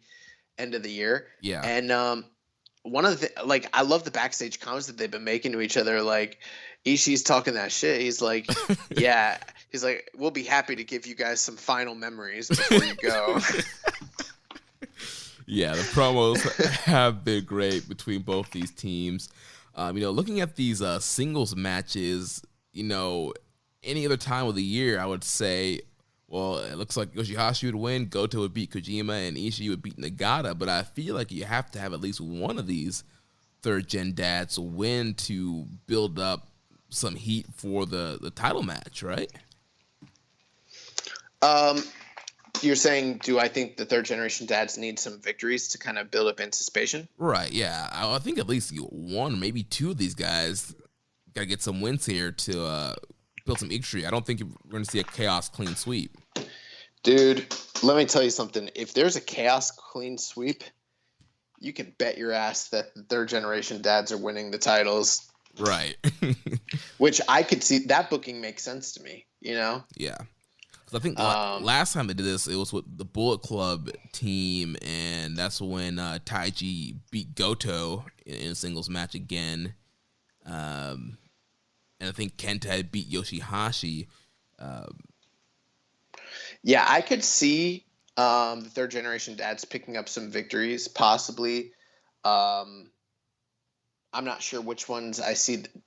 The one that would probably be the most likely is Nagata beating Ishii. Yeah. I mean, you could do Kojima over Goto, especially with Kojima getting, you know, the number one contender for the Strong Championship. I'm not sure how much that really plays into domestic booking, but you could do it because of their standings in the company, especially this year and everything. But historically speaking, bro, Nagata hasn't beat a top contendered heavyweight, bro, in singles action for like 7 years or something like that. It's something that people don't really pick up on or realize, but like since his final G1, like he hasn't beat anybody really. He beat Suzuki in that Nagata. No, I'm talking about Kojima. Oh, Kojima. Okay. Yeah, Kojima hasn't, and so if he did beat Goto, that like at this point it would be a huge upset. Right. See, I can't think of the last like big person that he's beat, because obviously he lost to Shingo. I remember him beating. Didn't he beat Yoshihashi at some point? I think he might have. I'm on Cage Match, so I mean I'm pulling it up, so we'll know here in a second. And this is, I'm only counting New Japan proper, so nothing with like, you know, no excursion matches, no strong or anything like that. But and you know, and we're talking about non-young lions and non-juniors, you know? Yeah. Oh man, I don't know. I'll keep looking. You can continue. Yeah, you're probably gonna have to scroll back. You're probably gonna have to scroll back to the last G1 he was in, to be honest. Because I can't think of any time that he's really beaten anybody recently. Yeah, it was Sonata in 2017. Wow. He has had some victories outside of New Japan that are significant since then. Like he beat Suwama in All Japan in 2017, and he did defeat Walter in Rev Pro in 2018. You know, so I mean, it's not like he's completely dearth of singles wins, but I mean, yeah, bro, like it's like that's 4 or 5 years since he's had a significant singles win in New Japan. So I would find it really hard to, and that was something we talked about this a while back when he had some, I mean, he's had some significant, like, you know, matches this year. I mean, he had the match with Kenta in the Dome. He wrestled Will Ospreay, Jeff Cobb in the New Japan Cup. But I mean, it's just been a really long time since Kojima's beat somebody. But he's got momentum coming off, you know, the strong run with Jared Kratos and everything like that. So who knows? Yeah, he's picked up wins on Strong. He's picked up wins on Impact. Yeah, he's been very active in the last few months. A lot of focus on singles action where, Goto's been focused on six-man action, so maybe that might come into play, a story they can tell there. I'll look up Tenzan, too, and see how far back that goes. Yeah, I think Yoshihashi should be able to get the win here over Tenzan. I have a real hard time seeing them put Tenzan over Yoshihashi. I think it's unlikely, but it's not impossible. Yeah. Oh, it looks like Tenzan, the last time he had a big singles win was over Tamatonga in the 2016 G1. Wow. And you know what? Like, this is something weird. So I pulled up all his singles matches, and it's like I don't even see him wrestling like any young lions. Am I wrong? Didn't he have singles matches with Katsuya Kitamura? Maybe not. Oh no, he did. It's right here. Okay, yeah, 2018. And he beat Kitamura, who was a lion. So, but yeah, he hasn't had a singles win over anybody of note in New Japan since 2016. So that's kind of what I'm basing my thoughts on. Is like, bro, I don't know if I find it really, but like with Nagata still pulls out an upset win here and there over top guys. Right, like to this day. The upset over Suzuki, and then he just recently had the U.S. title match against Mr. John Moxley. And so obviously he's going to be in the Tag Team Turbulence Tour on Strong. So Nagata's still very active as well, winning some big matches, kind of getting his name out there. And so yeah, he's just one backdrop suplex away from beating somebody. So I could see him kind of doing the same thing he did to Suzuki, catching Ishii off guard with that backdrop suplex and getting the win. Yeah, my most likely, this is going to be the booking I'm going to predict. Chaos wins all three of these matches, and then they drop the belts afterwards to the third generation dads. I'm going to have Nagata getting the upset over Ishii, and then Goto and Yoshihashi winning. Now I also think we're going to get new never six-man champs. What's your over-under for the match quality of Nagata Ishii? I'm going 4. Yeah, I'll set the floor at 4 stars, yeah. Yeah. So that's what I'm very, very, very excited about. Can't wait for that. And that's one of those main events that I think would benefit from the 20-plus minute time. You give Nagata and Ishii 20-plus minutes, like, they'll mess around and have a 5-star match on this Cork and Hall card. Yeah, very, very possibly. But that's a card that I'm super excited about. And I mean, I don't get super excited for New Japan cards these days. So that's one that looks really great. The next day, Friday, July 2nd, we have a pretty interesting card. Ibushi against Tsuji in the opener. Shingo Takagi against Yuya Uemura after that. There's a Suzuki-gun 6-man tag of Desperado, Suzuki, and Kanemaru taking on the Bullet Club team of Phantasmo, Chado, and Ishimori. Suzuki-gun team of Doki, Taichi, and ZSJ taking on LIJ team of Bushi, Sanada, and Naito. And then the main event will be the Never Openweight 6-man tag team titles as Chaos defends against the New Japan Dads, the third generation. So a lot to kind of unload with this card. This one looks good too. Yeah, another solid card here. The 5-match gauntlet is officially over for Tsuji and Uemura, but they're getting 2 more singles matches here. And this is obviously to preview the upcoming title match between Ibushi and Shingo. Both of these guys kind of getting some tune-up work before the Dome on July 25th. I think if Tsuji wins, he gets the title shot, is what I understand. I mean, that would make the most sense. He beats... Oh, my God. Don't be a coward, Gato. Give Tsuji the fucking strap. Put a rocket on this man. Or you could have Uemura pull the upset on Shingo, and then you have to turn it into a 3-way. 3-way. Yeah. Yes. Because anytime you have a really, really great match, what could possibly make it better? But adding a third man to it. Right. Or you could also have Tsuji upset Ibushi along with Yumura upsetting Shingo, and then it's a 4-way. Or they could do what All Japan just did, have a series of matches where the first person to beat 2 guys in a row during that night will become the champion.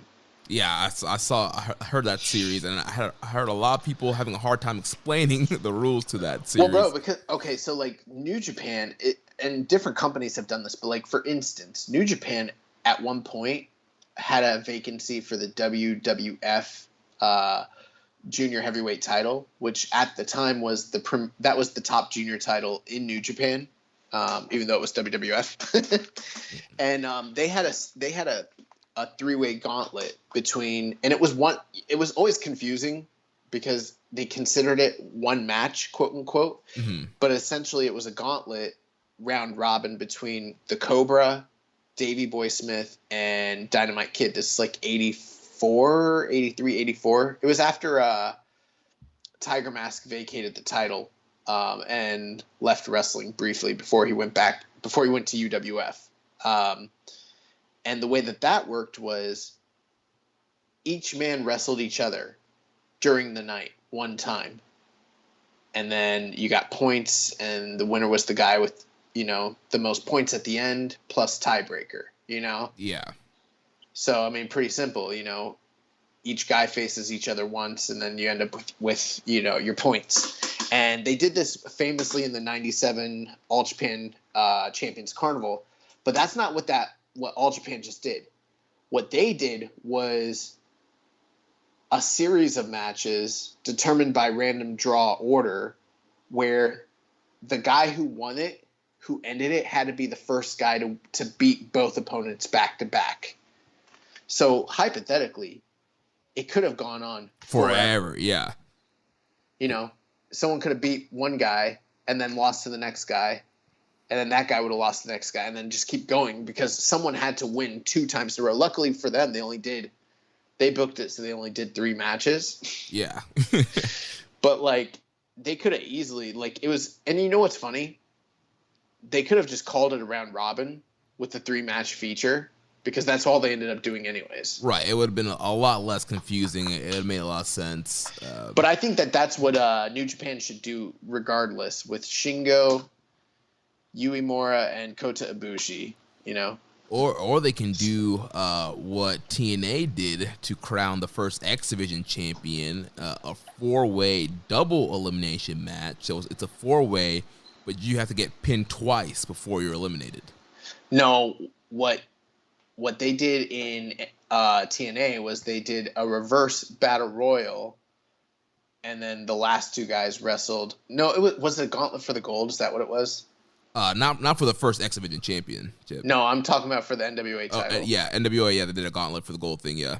What was gauntlet for the gold? It's just a gauntlet for the gold was a Royal Rumble, but then the last 2 guys had to wrestle in a regular match. And it was basically Royal Rumble. Like, it was time intervals, and then they came out, right? Right, and the last 2, the referee would come in and pinfall submission. And I think the final 2 was Ken Shamrock and The Wall. Yeah. They called him, Malice, I believe? I think so, yeah. I don't know. It's been years. Yeah. But yeah, that you know what? New Japan should do that. Same shit. Why stop there? Let's get a King of the Mountain match going.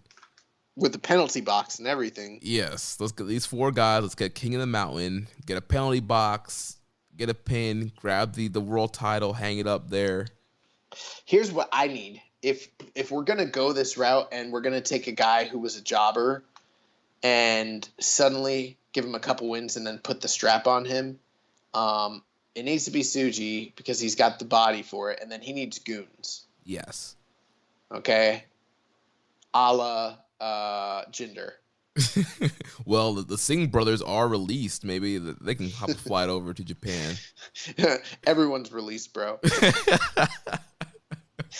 Anyways, back to this shit. So, these guys had their 5-match series, and then, Tsuji and Uemura, they're like, hey, you guys did really good. We're really proud of you. So, as a bonus, we're going to make you fight Kota Ibushi and Shingo Takagi. Aren't you excited? After winning no matches, you have to fight the champion and the former champion. Good luck. Yeah, I think both these matches should be really, really good. For us, it's not going to be good for those Lions. No, yeah.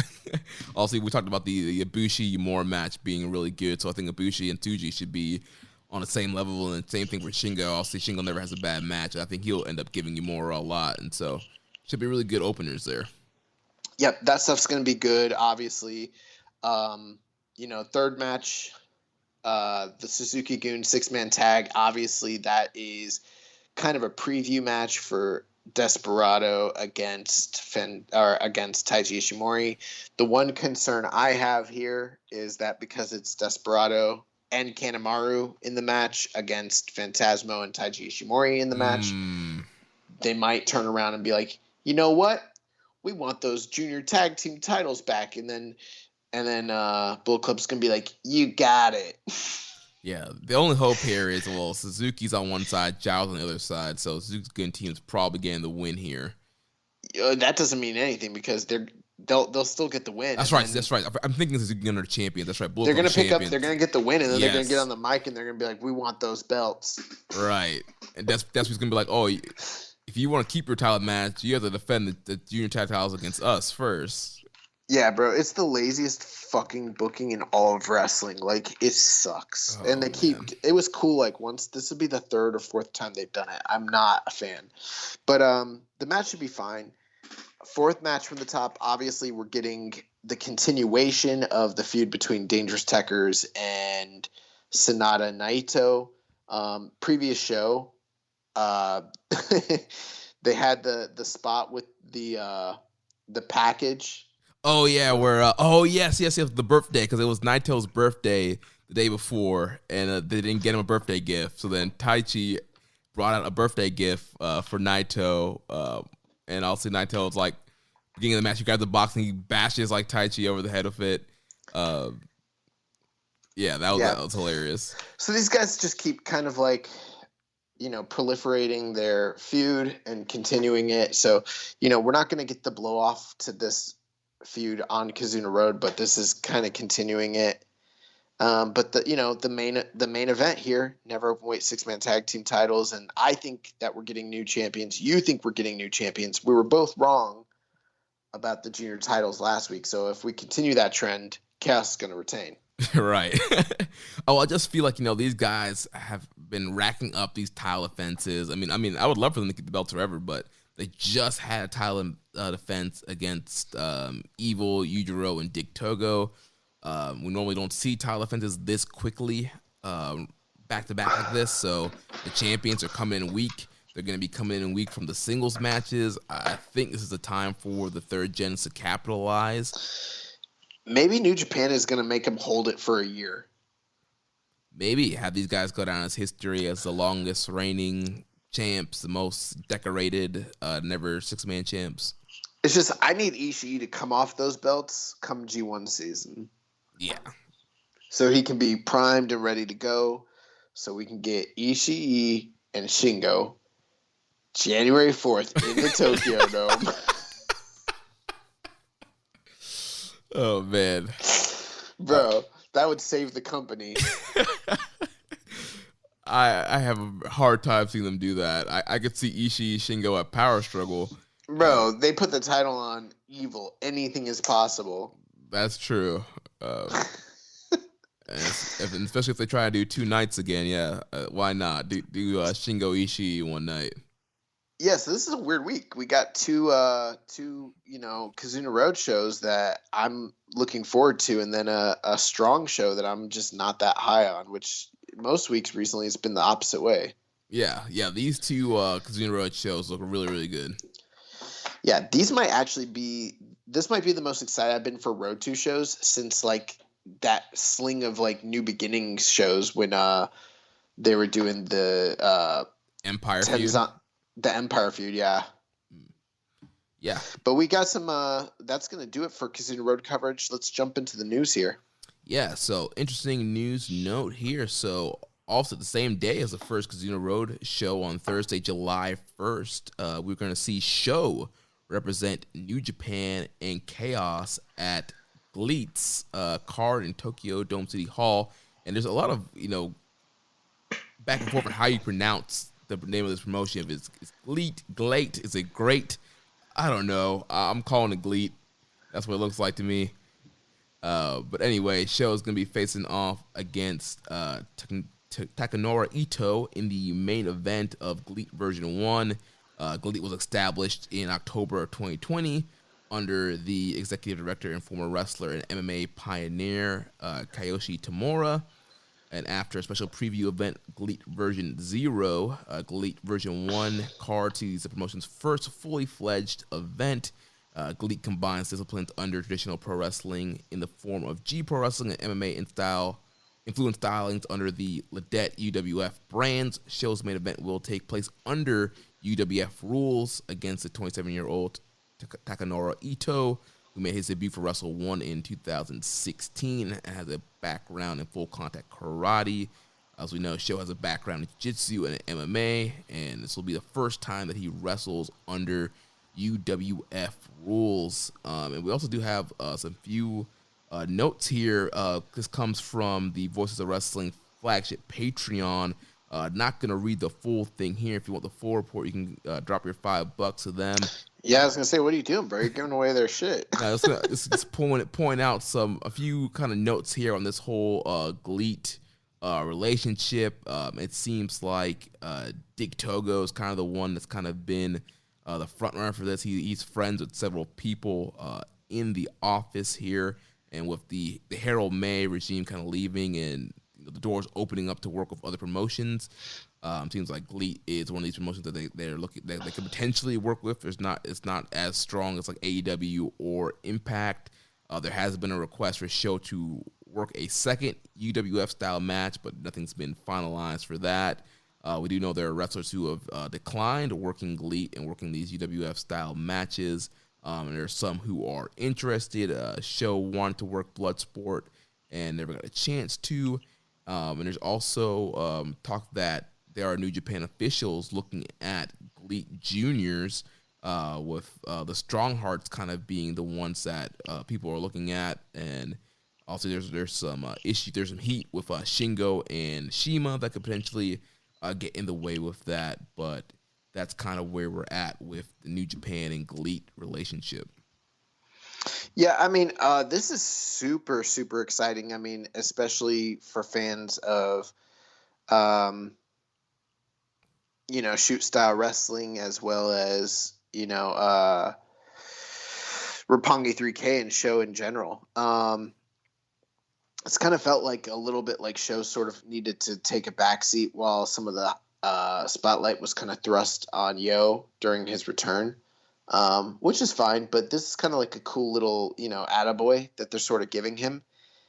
And one reason why this is so exciting is like, every year we do the excursion match of the year. We talk about, which wrestlers have the best matches outside of New Japan. Generally speaking, you're usually looking at a lot of Gaijin matches. Right. And then for the handful of matches that do happen for domestic talent, it's almost, not always, but almost exclusively freelancers. And it's usually either on very, very small shows in Japan, or, the type of companies that are, aligned with New Japan. So, your CMLLs, your Ring of Honors, your, Rev Pro, that sort of thing. There haven't been, in the last, probably since 2016, that I can recall, there haven't been too many times where a young New Japan contracted wrestler was allowed to go work for any other domestic Japanese company, regardless of its size, Mm-hmm. And when you throw around, and there have been some examples of like Nagata working All Japan and stuff like that, some of the dads, there's been times where like Liger's worked outside at Suzuki, but I mean, a guy in the same position as Sho, that's like kind of in this era of New Japan unheard of. So like you mentioned, with them kind of opening the door and allowing contracted wrestlers to work in the States for companies like AEW and Impact Wrestling and stuff like that. The idea that there might be some softening to their, non-working with other domestic companies, sort of, that's sort of thawing out. This is the first sign of that. It doesn't mean that it's going to happen again, but I mean, it's an anomaly, and I hope it is a sign that it's going to continue, because this is going to be really cool. And I love UWF stuff, so I love Shoot Style. I love UWF, UWFI's rules. I don't know what the rules are going to actually end up being for this match, but this is really cool. Yeah, this is pretty exciting news. I think it's a good opportunity for guys with, shoot backgrounds like Show, for MMA background to, work a UWF style match, different style of matchup, get experience wrestling other people, and kind of be a draw for another promotion. Like you mentioned, kind of getting some spotlight on him while Yo's coming kind of the focus on this kind of recent run. And then the most interesting thing to me is just like the notes that we got from the Voice of Wrestling Patreon of potential of them wanting to bring in GLEAT Juniors, Strong Hearts, Shima, El Lindemann, all those guys that Shima, travels around with, and some other GLEAT Juniors. Like we just talked about, we just ranted about how much, life the junior division needs. And so, why not look domestically? If you're having a hard time bringing in guys in right now, look domestically and bring in some of these juniors. Viking Pain asked, are you guys surprised Show is being allowed to wrestle for GLEAT? And is this the beginning of New Japan opening the real forbidden door with other Japanese promotions? We did cover that, but to answer the question, possibly. Last thing is, I heard about GLEAT when it was first coming out. I think we had some questions on this show where people are like, are you going to check it out? And there's a lot I don't know about the company. My understanding originally was that it's going to be a shoot style company. And then I looked into it and it was not. It's a company that has shoot style matches and has shoot style shows, which is, I think, what this one's going to be, like the Lidette UWF brand that they're trying to run. But that's not only what GLEAT apparently is. They have traditional wrestling as well, which, in case anyone wants to know, that's never really been a successful mix, having, traditional matches on the one end and then the shoot style over here. That's never really been a recipe for wild success or big drawing or anything like that. But this should be fun while it lasts. And I don't know even how you watch it or to catch it. I'm sure we'll work our magic and find a way to observe it. Well, but we've been seeing that lately. New Japan has been putting matches from other promotions up on New Japan World. So hopefully we'll get a GLEAT section on New Japan World for Show's matchup here. That's true. Next bit of news: Eddie Edwards and Satoshi Kojima unable to take Impact Tag Gold from Violent by Design. So they lost, and then this week Kojima will be facing Eddie Edwards in a match on Impact. Yeah, so that should be interesting. Since Kojima's been in Impact, he's kind of been teamed up and buddy with Eddie Edwards. Like you mentioned, they failed to get the tag team titles from Eric Young and his crew, and so now Kojima's going to be testing off some singles action here against Eddie Edwards. No heat as of right now, just kind of some friendly competition between these guys. It should be a fun matchup. Then this yesterday on Dark Elevation, we had another little strong invasion. We had Wheeler, Utah being defeated by Machine Gun Carl Anderson. Both of those guys are going to be in the tag team Turbulence tournament. Utah teaming with Yehi, Anderson also teaming with Gallows. Then the last thing here, the Monday free match of the week is Riki Choshu and Shinya Hashimoto taking on the Great Muto and Masahiro Chono. Have you seen that matchup? I've never seen this match, so I don't have much to say about it, to be honest with you. But, I mean, the names involved, it could be really good. It also might not be. Yeah, so, it's on the YouTube channel. Everybody can check that out. Now let's jump into some questions, and then we have recommended match of the week, and we'll get out of here. So first from _stress_, over the last couple years, I've done a complete 180 on Tai Chi. This is mainly due to the great Dangerous Tickers run, as well as various stand-up performances from Tai Chi in big matches. As a Kawada fan, I always wanted to get him do his connection with Dangerous K. But the Holy Emperor gimmick just never worked for me. But like I said, I'm all in on Tai Chi now. So much so that when Miho returned recently, a grown-ass man, screamed at my laptop like a schoolgirl with excitement and joy.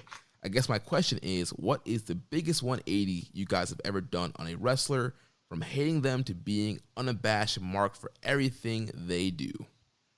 That's a tough question. I don't know when I've done that. I mean, since this show has begun, the biggest 180 I have ever done is on Yoshihashi. And I still kind of don't like him. Now I do get behind him and I enjoy watching him as a wrestler, but when I see his face, I'm still like, ugh, his face. You gotta do something about the face. Like, I don't know what to say. Yeah, I'm thinking, Yoshihashi's probably gonna have to be the answer for me too. I can't think of anybody that I've done like a. I mean, I was digging Master Wato at first, and then... Oh, that's a huge 180. There's definitely been times where I was into someone, and then they disappointed me. And I think for both of us, Kawato. Yeah, like I was like after like the first match, and he was like doing all those crazy spots. I was like, all right, yeah, I'm all in on Master Wato. And then we just saw more, and I'm like, you know what? Never mind. I'll tell you someone that I've done the 180 on several times. Is Brock Lesnar. I've gone from like literally like loving Brock Lesnar when I first saw him to by the end of his run like being like kind of done with him, especially with the way he went out, and then the Japan run and just being like, fuck this guy. And then after he came back, I was pretty much that whole way during his UFC shit too. Like I didn't like Brock Lesnar. Then watching him just destroy fucking Cena, I was like, oh yeah, this is my guy here. And then watching him have those matches with Triple H, and I was like, nah, I'm done with this guy. Like that. And then like it literally is like with him, it's up and down. Like, you know, there's times where like he had the match with CM Punk, and I'm like, God, Brock's one of the best that has ever done this. You know? Yeah. And then like he'll have a match with like Big Show, and I'm like, fuck, nah, like this guy. Yeah. Then he'll face like Strowman and Kane in a triple threat. The Roman Reigns match, like it's funny that the 2015 Roman Reigns match, I think it's like one of the best WrestleMania matches ever. Yeah. But then the second feud they had after that, I'm like, oh God. But yeah, so there have been plenty of times where I've done with him. It's like a constant like this, like, you know, up like, and down. Yeah. I never know how I'm gonna feel about Brock. Yeah. Trying to think. I'm sure there's like a ton of people in WWE that I could think about that I did a 180 on. Ricochet. Yeah, well, I mean that's like there's a lot of booking. Guys that like I didn't turn on. It's just the company. Like, you know, Shinsuke Nakamura is like, I could care less about what's going on with Shinsuke Nakamura. And like Dolph Ziggler is a guy I used to be super excited about. Yeah, me too. I don't know. So there've definitely been times, but very few times where a guy, you know, I will tell you this. There was a time where starting out, I really didn't like Diamond Dallas Page. I thought Diamond Dallas Page fucking sucked. And then somehow he creeped up on me, and all of a sudden I was the biggest fucking DDP mark in the world, you know? Like we talked about a couple of weeks too, guys like, you know, like a William Regal. As a kid, I was like, this guy sucks. So then as I got older, I was like, oh, like William Regal is raw. Yeah, the only problem is that wasn't a situation where the guys got better. It was a situation where like my wrestling takes and tastes got better. Like I didn't realize what I was seeing as a kid, you know? Right. You know, I think there's a time where like I didn't really like Ricky the Dragon Steamboat that much. I don't really remember having strong feelings towards Steamboat. Yeah. Kind of interesting. But yeah, good question. Yeah, and he said, thanks, guys. As always, fuck evil and download NJPW EXT. So the next question from Grunty Dodds says, Lance Archer had a breakthrough year in 2019. Is Jeff Cobb's 2021 better than Archer's 2019? No, it's not. It's a good question. So I think it kind of depends on what your criteria is for answering this question. Because for me, Lance Archer went out there and they're similar situations for sure. But for me, Lance Archer went out there and took himself from this one particular level, and through his performance in matches, elevated his stock to a whole new level. You know what I mean? And it probably would have continued to go higher had he stayed with the company, you know? Whereas I feel like with Cobb has, in a short period of time, over a few matches, elevated his standing, but also the booking has done it for him as well. They've booked him, and he's, and every time they've given him a chance, he's performed and exceeded expectations. But I don't feel like Jeff Cobb has elevated himself solely based off his performances to the next stratosphere of perception in the minds of fans, if that makes sense. Yeah, I don't know. I mean, this year, I feel like with the heel turn and being a part of the Empire, the Shingo match at Wrestle Kingdom, the match he just had with Ibushi, and there's some other matches in between there where I feel like his in-ring work really did kind of help elevate him a little bit. Okay, well, this is what I mean. I guess I'm misspeaking. What I mean by that is this. I think Jeff Cobb's highest of highs are higher than what Archer was doing in that year. So I don't want to make it sound like he hasn't performed better in ring, because of course he has. But what I mean by that is, like, every night that Archer was wrestling during that period, it felt like he was doing something new, fun, crazy, and exciting to get himself over to a higher degree, and it was working, Right. And I feel like his entire body of work in that 2019 span was more than what Cobb has done in the few highlighted spots they've given him. But here's the thing. Cobb's year's not even halfway over yet. Right. Cobb hasn't had the G1 yet. So this question is kind of a moot point, because clearly in the standings of contendership within New Japan, Cobb is higher. And this is why I said it depends on how you answer the question. Cobb's higher right now in contendership than Lance Archer ever was in his entire tenure with New Japan.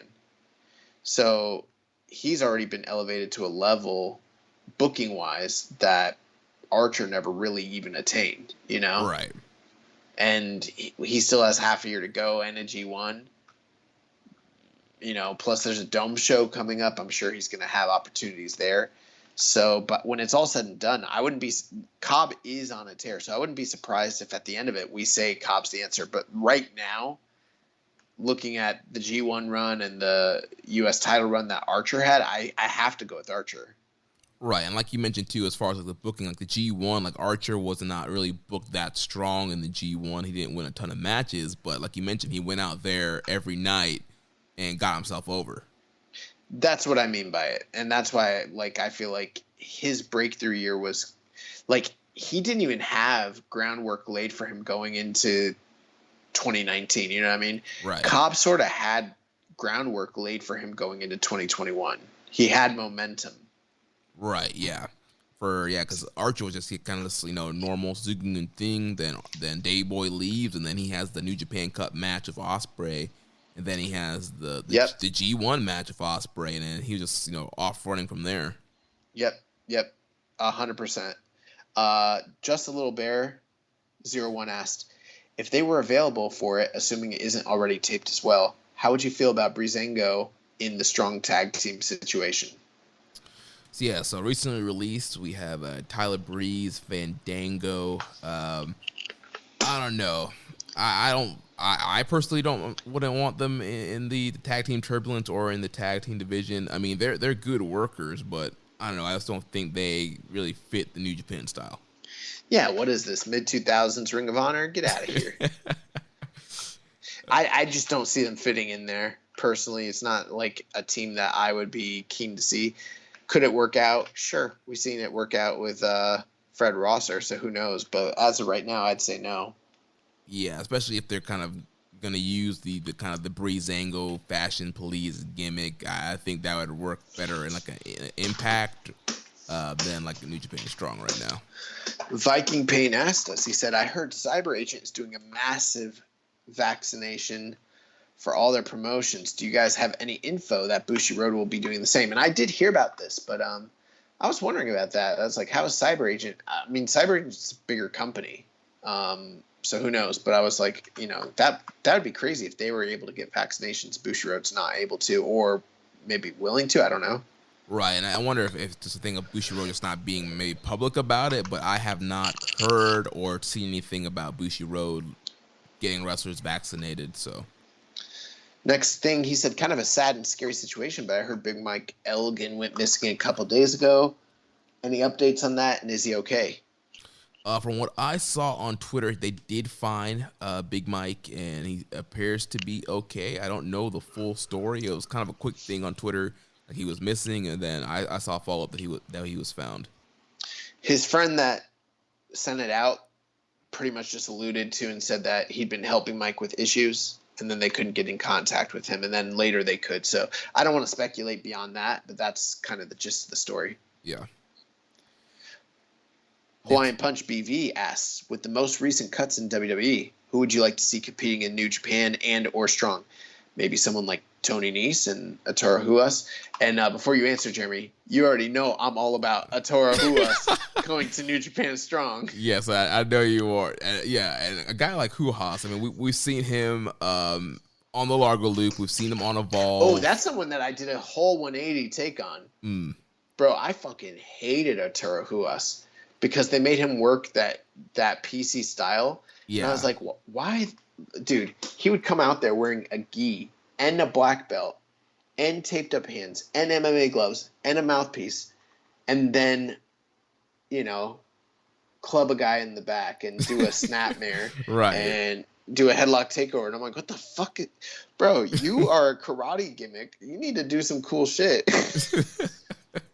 Yeah. And then finally, he went to Evolve and all of a sudden, he started doing that stuff. And I was like, wait, what?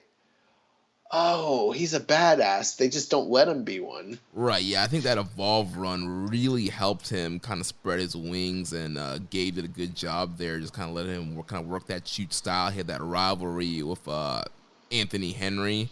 That was pretty good. So, yeah, Huas is the guy. If he can bring that MMA background, kind of work that strong style, I think he would be perfect. I think a guy like Tony Nese would fit in. We talked about how we need juniors. I think Tony Nese would be a great junior to bring in there to have on Strong and in domestic junior division. Well, I mean, they cut the whole entire 205 Live group, so yeah. There's guys like Ariel Davari. I'm not sure I would bring him. I don't even know who really got released because I haven't been keeping up. I know there was a big round of releases. I'm taking a look here and seeing if there's anyone I see that. I mean, Tony Nese is good. I'm not a huge Tony Nese fan, but I wouldn't be opposed to him being involved. Mm-hmm. But yeah, I think the name that Atura Huas would be the main guy that I'd be interested in. Yeah, other names released. You have Ariel Davari. You had the Everrise team of Chase Parker and Matt Martell, Fandango Breeze, August Gray. Who's August Gray? Anthony Green. He used to be on Evolve with Brandy Lauren. Yeah, I mean, I'm not really too interested in most of these guys, honestly. Yeah, but I mean, the Singh brothers. If they can find work with New Japan, great. Yeah, like you mentioned, I mean, Fred Rosser is kind of those guys' hope there. A guy who you wouldn't really see fitting in New Japan, getting a shot and kind of making it work. But if I had to pick two people, it would be Nese and Huas. Next question. What did you guys think of Lomachenko's dominant performance over Nakatani? Some people thought Loma would struggle a bit with Nakatani's height like Teofimo Lopez did. Do you think the eventual rematch with Lopez will go differently this time around? Maybe Loma won't give away the first several rounds and be more aggressive this time? And to kind of answer the question, because I know Jeremy didn't check this out probably. I did not. I wasn't surprised that Loma was able to beat Nakatani, but I was a little surprised that he was so dominant for the reasons you mentioned. We've seen Lomachenko have some struggles at these higher weight classes with rangy fighters. So I kind of assumed, that maybe there's a possibility that Nakatani might have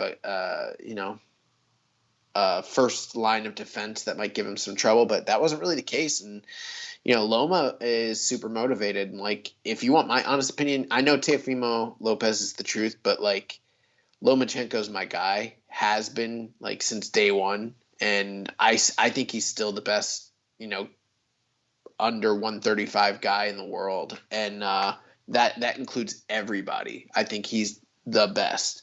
And I do think he beats Lopez in the rematch. Next question here said, did you check out Cyril Gaines' performance this past weekend? Not many people can do that to Volkov on the feet over 5 rounds. Other than John Jones, I would say that he's the most interesting challenger to Ngannou. He used to train with Ngannou. He's the most technical on the feet in the heavyweight division. He has shown the ability to go 5 rounds easy. I'm not saying he'll beat Ngannou, but because his defense against long strikes is a bit loose, Gain will need to tighten that up because Ngannou has the fight-changing power. It'd be amazing for that fight to take place in France, but it won't happen. Yeah, actually, I don't know if you heard the news, but there's some controversy going on because Ngannou they're doing an interim title, right? Yes. So Ngannou, his management team has turned down title defenses from Derek Lewis. I don't know. They didn't cite the exact reasons, but I think he's only been champion for a couple months, Yeah. And apparently there have been some reasons that they've had to push those title fights back. And now he's saying he can't make the most recently scheduled fight. So the UFC is looking to make Gain versus Derek Lewis for the interim title.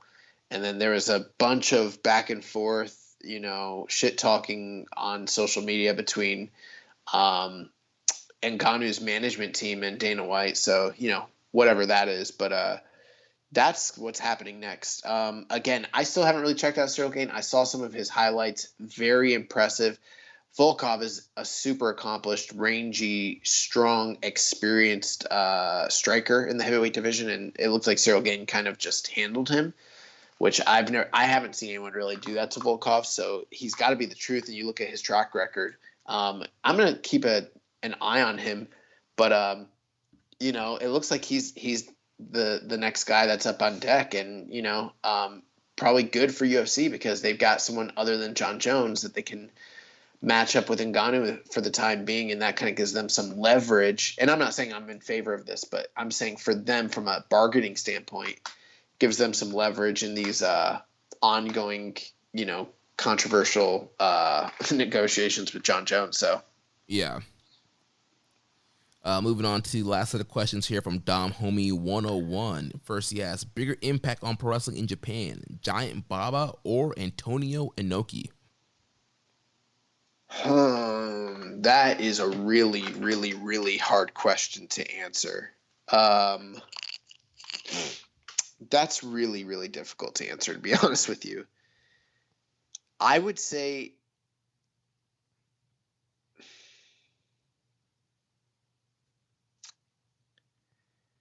I think, this is just my opinion, I think in the long term of who had a bigger impact in pro wrestling, dude, oh man, I don't know, because it is really hard because I'm trying to reason it out, and I'm thinking about who was Giant Baba was the bigger star for the majority of their earlier careers, but by the time the 80s rolled around, it was clearly Antonio Inoki. And he might have reached a level of popularity that Baba quite possibly never reached in terms of drawing power and visibility on television, things like that. But they're pretty comparable. And I mean, we're talking two guys, Ricky Dozen's two top, students that were like on the same level as your Hulk Hogan's, So it's that's a pretty big deal. But when it comes to like impact on the world of wrestling, I mean, dude, I don't know, because out of Inoki, you get Strong Style and New Japan, which obviously is the most prominent wrestling promotion alive today. Beyond that, you get the offshoot of Inoki going into the shoot style matches, his different style fights, which gave way to the shoot style promotions, which gave way to mixed martial arts, which gave way to, that sort of reconverging back into pro wrestling. And I'm not just talking about Inokiism. There's more than shoot style, and MMA's influences on pro wrestling in Japan are they're in the blood of what pro wrestling is today. So, I mean, that's a huge thing that he did in opening up that. And that's also the idea of what Strong Style even was. It was, more striking and submission based, pro wrestling. And so that's a big deal. But then you look at Baba and his booking and, the pillars and All Japan in the 90s and their influence going into the 2000s with Noah, and how that influenced an entire generation of workers in Japan. And to be quite honest, this most recent, high-end period of great matches in New Japan, the main event style was more akin to King's Road style than it was to Strong Style. So it's hard to really give props to Inoki for what New Japan's doing current day without acknowledging the booking style, the wrestling style that Baba proliferated. I really have to call this a draw, to be honest with you. I couldn't say one or the other, because I don't know how you kind of, separate these. And I mean, these two guys were training partners together. They came up together. They were tag team partners. I mean, they started their companies in the same year. The long, bitter promotional war between them. I don't even know how you answer that question. I think it's equal. Yeah, I think, people could probably make arguments for either person, but, based on what you laid out, when you look back at the history, I think they're pretty even playing field. Both of them are like venerated as like these, legendary legends, so I don't know. I really don't know how to answer that. Like, if you wanted my opinion, like if you were going to ask me, like, just as an example, if you were to be like, who had a bigger impact on pro wrestling, Hulk Hogan or Ric Flair, I would say Hulk Hogan in a heartbeat. That's not even a hard question for me, Yeah. That might, for someone who maybe isn't as familiar, like that kind of might give you an idea of comparison. Like that sort of analogy, I could easily give you Hulk Hogan. I could give you a million reasons why. With these two guys, I really couldn't tell you who had a bigger impact. I really don't know. His next question: what would be a fantasy trio match with the unit of Goto, Ishii, and the MVP Yoshihashi? I would go with Okada, Ibushi, and Tanahashi versus Goto, Ishii, and the MVP Yoshihashi. It would be an ideal fantasy matchup. That's interesting. I'm not sure who like a fantasy trio is that I'd want to see. I'm assuming he means New Japan. I'm sure there's a lot of teams outside of New Japan that could also be thrown in the mix. Yeah, I mean, he said fantasy, so I'm thinking we open the doors on this booking idea. Well, I mean, they were talking about the Strong Hearts. I don't know why you couldn't just throw them in there. Yeah, although all three of them are little guys. Right. I think it'd be fun if you do Ibushi, Omega, and Tanahashi. Ibushi and his two tag partners. Ibushi, Omega, and Tanahashi? Yeah. But Omega and Tanahashi hate each other. I know, but Ibushi is the bond that brings them together. Bro, if it was up to me, I would do Shinsuke, Shibata, and Tanahashi, the Musketeers. Let them ride again. Oh, that would be raw. Yeah, that's my fantasy pick. So Dom Homie also asks, how do you guys think the rest of the 725 Tokyo Dome event would look like? I can't even really begin to think what it's going to be. I mean, I'm getting to the point where, like, the schedule, again, like I mentioned last week, where they keep having different shows, different tours, kind of mixed match. Like, I don't even know, is that strictly what we're building to right now? That's coming up in the next little while. Like, I don't even know what the schedule looks like, really. Well, we're building, there's the two Summer Struggle and Sapporo shows that we're building to. There's the tag title match with LIJ against Tekkers and Ishimori versus Despy. So we're building to that on top of building to the Dome, also with Bushi and Shingo in the main event. It's kind of hard to think what's going to fill it out because, I would have thrown the tag title and the junior title match on that Dome card, but they needed that for Summer Struggle and Sapporo. So based off those results, you could have a team come out and challenge the winner of the tag title match. You could have maybe Hiromu's healthy. Maybe he challenges the winner of the junior title match. Yeah, I'm looking at the schedule and I'm like, there's a lot of Summer Struggle shows here. But not so many that I'm like, oh, they're going to do a really good job building to the Dome show. Right. In a perfect world, I think they need most of the titles to kind of be represented. That's my thinking. Aside from that, I don't really have an answer for you. I don't know how to book it out because we're not even in the proper tour to build for that show specifically. So I have no idea what they're even considering. Right, and it's hard to know, like, who's going to end up being in the country. Like, I mean, if you can get Jay and Finley, and I think you could do the Never Openweight title match that they were starting to build on that Dome card. Kenta's been MIA in a while. I think he's a guy that could be used on the card in a big match. So, I don't know. We will see. Yeah. And here's the last question here. Thoughts on the recent bout that took place between Tank Davis and Mario Barrios? How do you guys rank Tank's back-flipping skills? Well, it was a great fight to be in the crowd for, so shout out to Atlanta. I think Atlanta could take over as the fight capital, in my opinion. But Tank did his thing. He's shown that he's more than a knockout puncher. His high boxing IQ was on point. And I told you that the body shots would be a factor in the fight. Also, Floyd needed to chill out and just sit down. He was all over the place at ringside. I'd also like to give a shout to Lubin and Rosario for putting in that work too. Yeah, man. I mean, listen, as someone who has been in a ring and been on that top rope, I can tell you that that's not something that I would do. But I mean, so he did a backflip in a boxing match, like for his entrance or something. No, after he won. Okay. Yeah, they stopped the fight and then he ran up, jumped on the top rope, and did a backflip off of it. Some guy in UFC just blew their knee out doing that from the cage.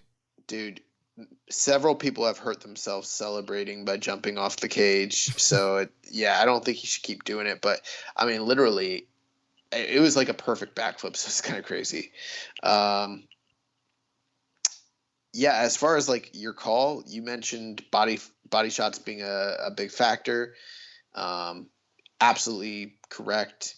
He definitely showed his high IQ, his ability to adjust in the face of adversity. And, he also carried his power up to this weight class, which for a guy his height and his size, is kind of crazy. Dropped this guy 3 times, got him out of there. And, I mean, Mario Barrios, very good fighter. So, I mean, it's kind of crazy. Long term, I don't know if 140 – I think 140 might be a long-term destination for Davis, but I don't know if Gervonta should stay there right now. I think that this might be like a nice little excursion up there, and maybe he should go back down for a bit and kind of build to that weight class properly. And what I mean is through nutrition and strength and conditioning, so that when he goes back to the weight, he's at his optimum. But I mean, if he decides to stay, who am I to argue? I mean, he just beat one of the best fighters in the world there. Granted, the title he won is the regular title, And so, there's a unified champ there that, poses a lot of problems. So I don't know if right now is the opportune time for him, especially since there's a lot of big money fights still available at lightweight, super featherweight, so I don't know. All right, let's move on to a recommended match of the week. Last week I recommended January 4th Tokyo Dome match for the IWGP Jr tag team titles as Rocky Romero and David Richards took on Ryusuke Taguchi and Prince Devitt. Yeah, this was an interesting selection. Why did you pick this match? I was just in a kind of Davey Richards mood with him being, a first-round draft pick for MLW, making his return back, and he's doing a lot of indies. I was like, I kind of want to watch some Davey Richards. I was like, let me see what I can find of Davey on New Japan, and so saw this matchup, saw a good rating for it. I was like, oh, let me check it out.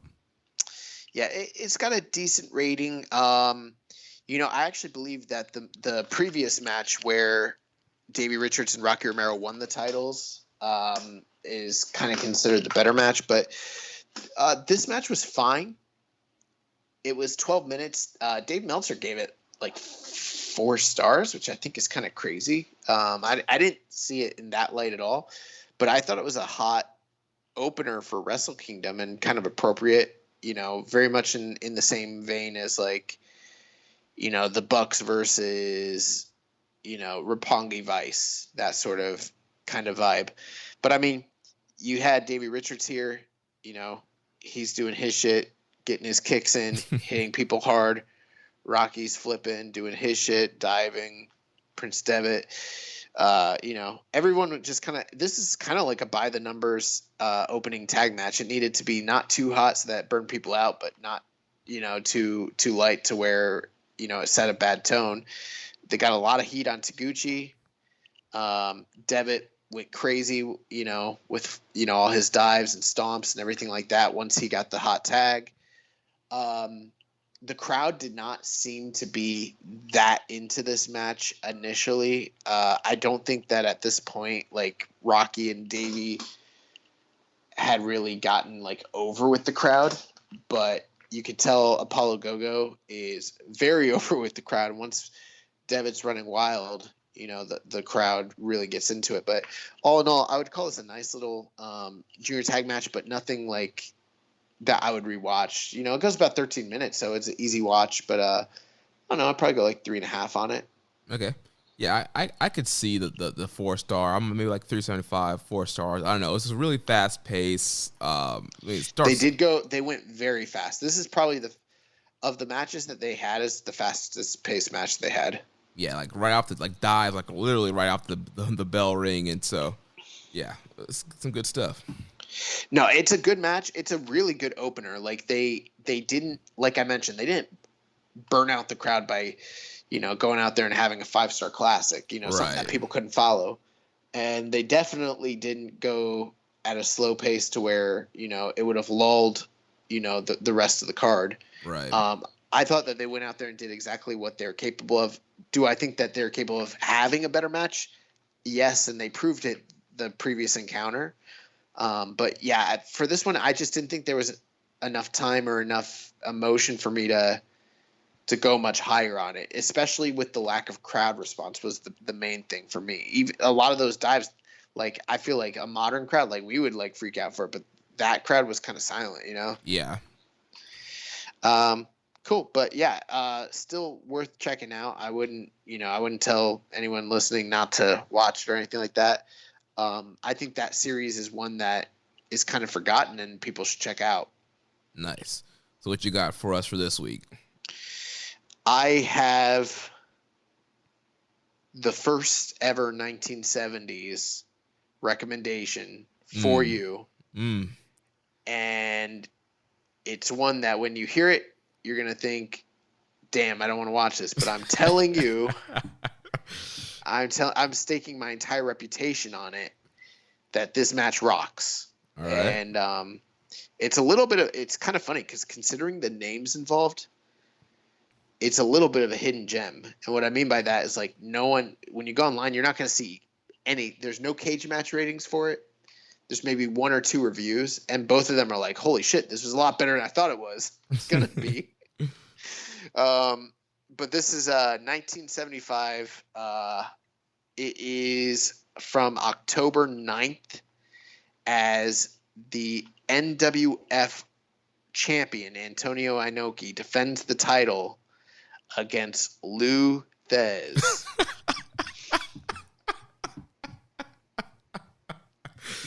Oh, man. Lou Thez is 59 years old when this match happens. It's on New Japan World. It goes about 15 minutes. So I did not give you the Broadway classic between Billy Robinson and Inoki. Although that is a 5-star match. I would be open to that. Eventually, we'll get there. In fact, when I did my 1975 deep dive, both of those matches happened in 1975. This was my runner-up for best match of the year in New Japan. So this is not like me. I'm not playing a rib on you when I tell you to watch this match. Okay. This match is probably, in my opinion, the 3rd or 4th best 70s New Japan match on tape that I've seen. Well, which there's a lot of stuff in the 70s I wouldn't really recommend, but this one I would. In fact, Rich watched this match just like one day when he was like just like playing around, Rich Latta, and he saw Lou Thez and Inoki and put it on, and he thought it was gonna suck, and he was just like joking around, and then he was like, "Damn, that was kind of good." So it's got the RLPW label of approval on it. Yeah. All right, well, I'm down. I'll check it out. Inoki and Lou Thez. I don't think I've ever actually seen a full Lou Thez match. A Lou Thez match? Well, you're going to see him in his prime, at the prime age of 59 years old. Listen, dude, he at 59 is better than Ric Flair was at 59. I'll tell you that much. At least here he was. All right. Yeah, now I'm interested. All right, so that's the recommended match. Check that out this week, and that's going to wrap things up here. Next week, we'll be back to review these 2 Kizuna Road shows from July 1st and 2nd. Also, the Fireworks Frenzy from New Japan Strong. If you enjoyed today's show, please consider making a donation by visiting socialsuplex.com/donate. Click on the donate button under the Keeping It Strong Style logo. Make sure you connect with us on social media. On Twitter, the show is at KI Strong Style. The network is at Social Suplex. You can follow us facebook.com/Social Suplex. You can find us in the Wrestling Squared Circle, facebook.com/group/Wrestling Squared Circle. On Instagram, we're at Social Suplex. On Reddit, I'm the Pro Black Guy. Josh is Keeping It Strong Style. You can email me, Jeremy@socialsuplex.com. Check out all the other shows here on the Social Suplex Podcast Network. We have One Nation Radio, hosted by Rich Latta and James Boyd. Grave Consequences with Caleb and Maserati. 8-Bit Suplex with Josh number 2. All Things Elite with Floyd and Austin. And the Great Match Generator with Danny. Don't forget to subscribe and leave a rating and review. And we will catch you next week on Keeping It Strong Style, the ace of podcasts. Ichiban.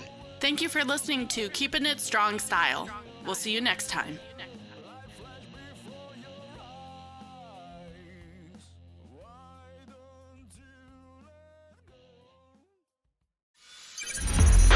This is Mission Control. The tallest, fastest, and longest steel coaster in Kings Island needs you. Must be able to handle a 300-foot drop and speeds up to 91 miles per hour while dodging meteors. No training required. Are you up for the challenge? Introducing Orion at Kings Island, one of only 7 giga-coasters in the world. Right now, everyone pays kids' price. Kings Island tickets, just $45 online.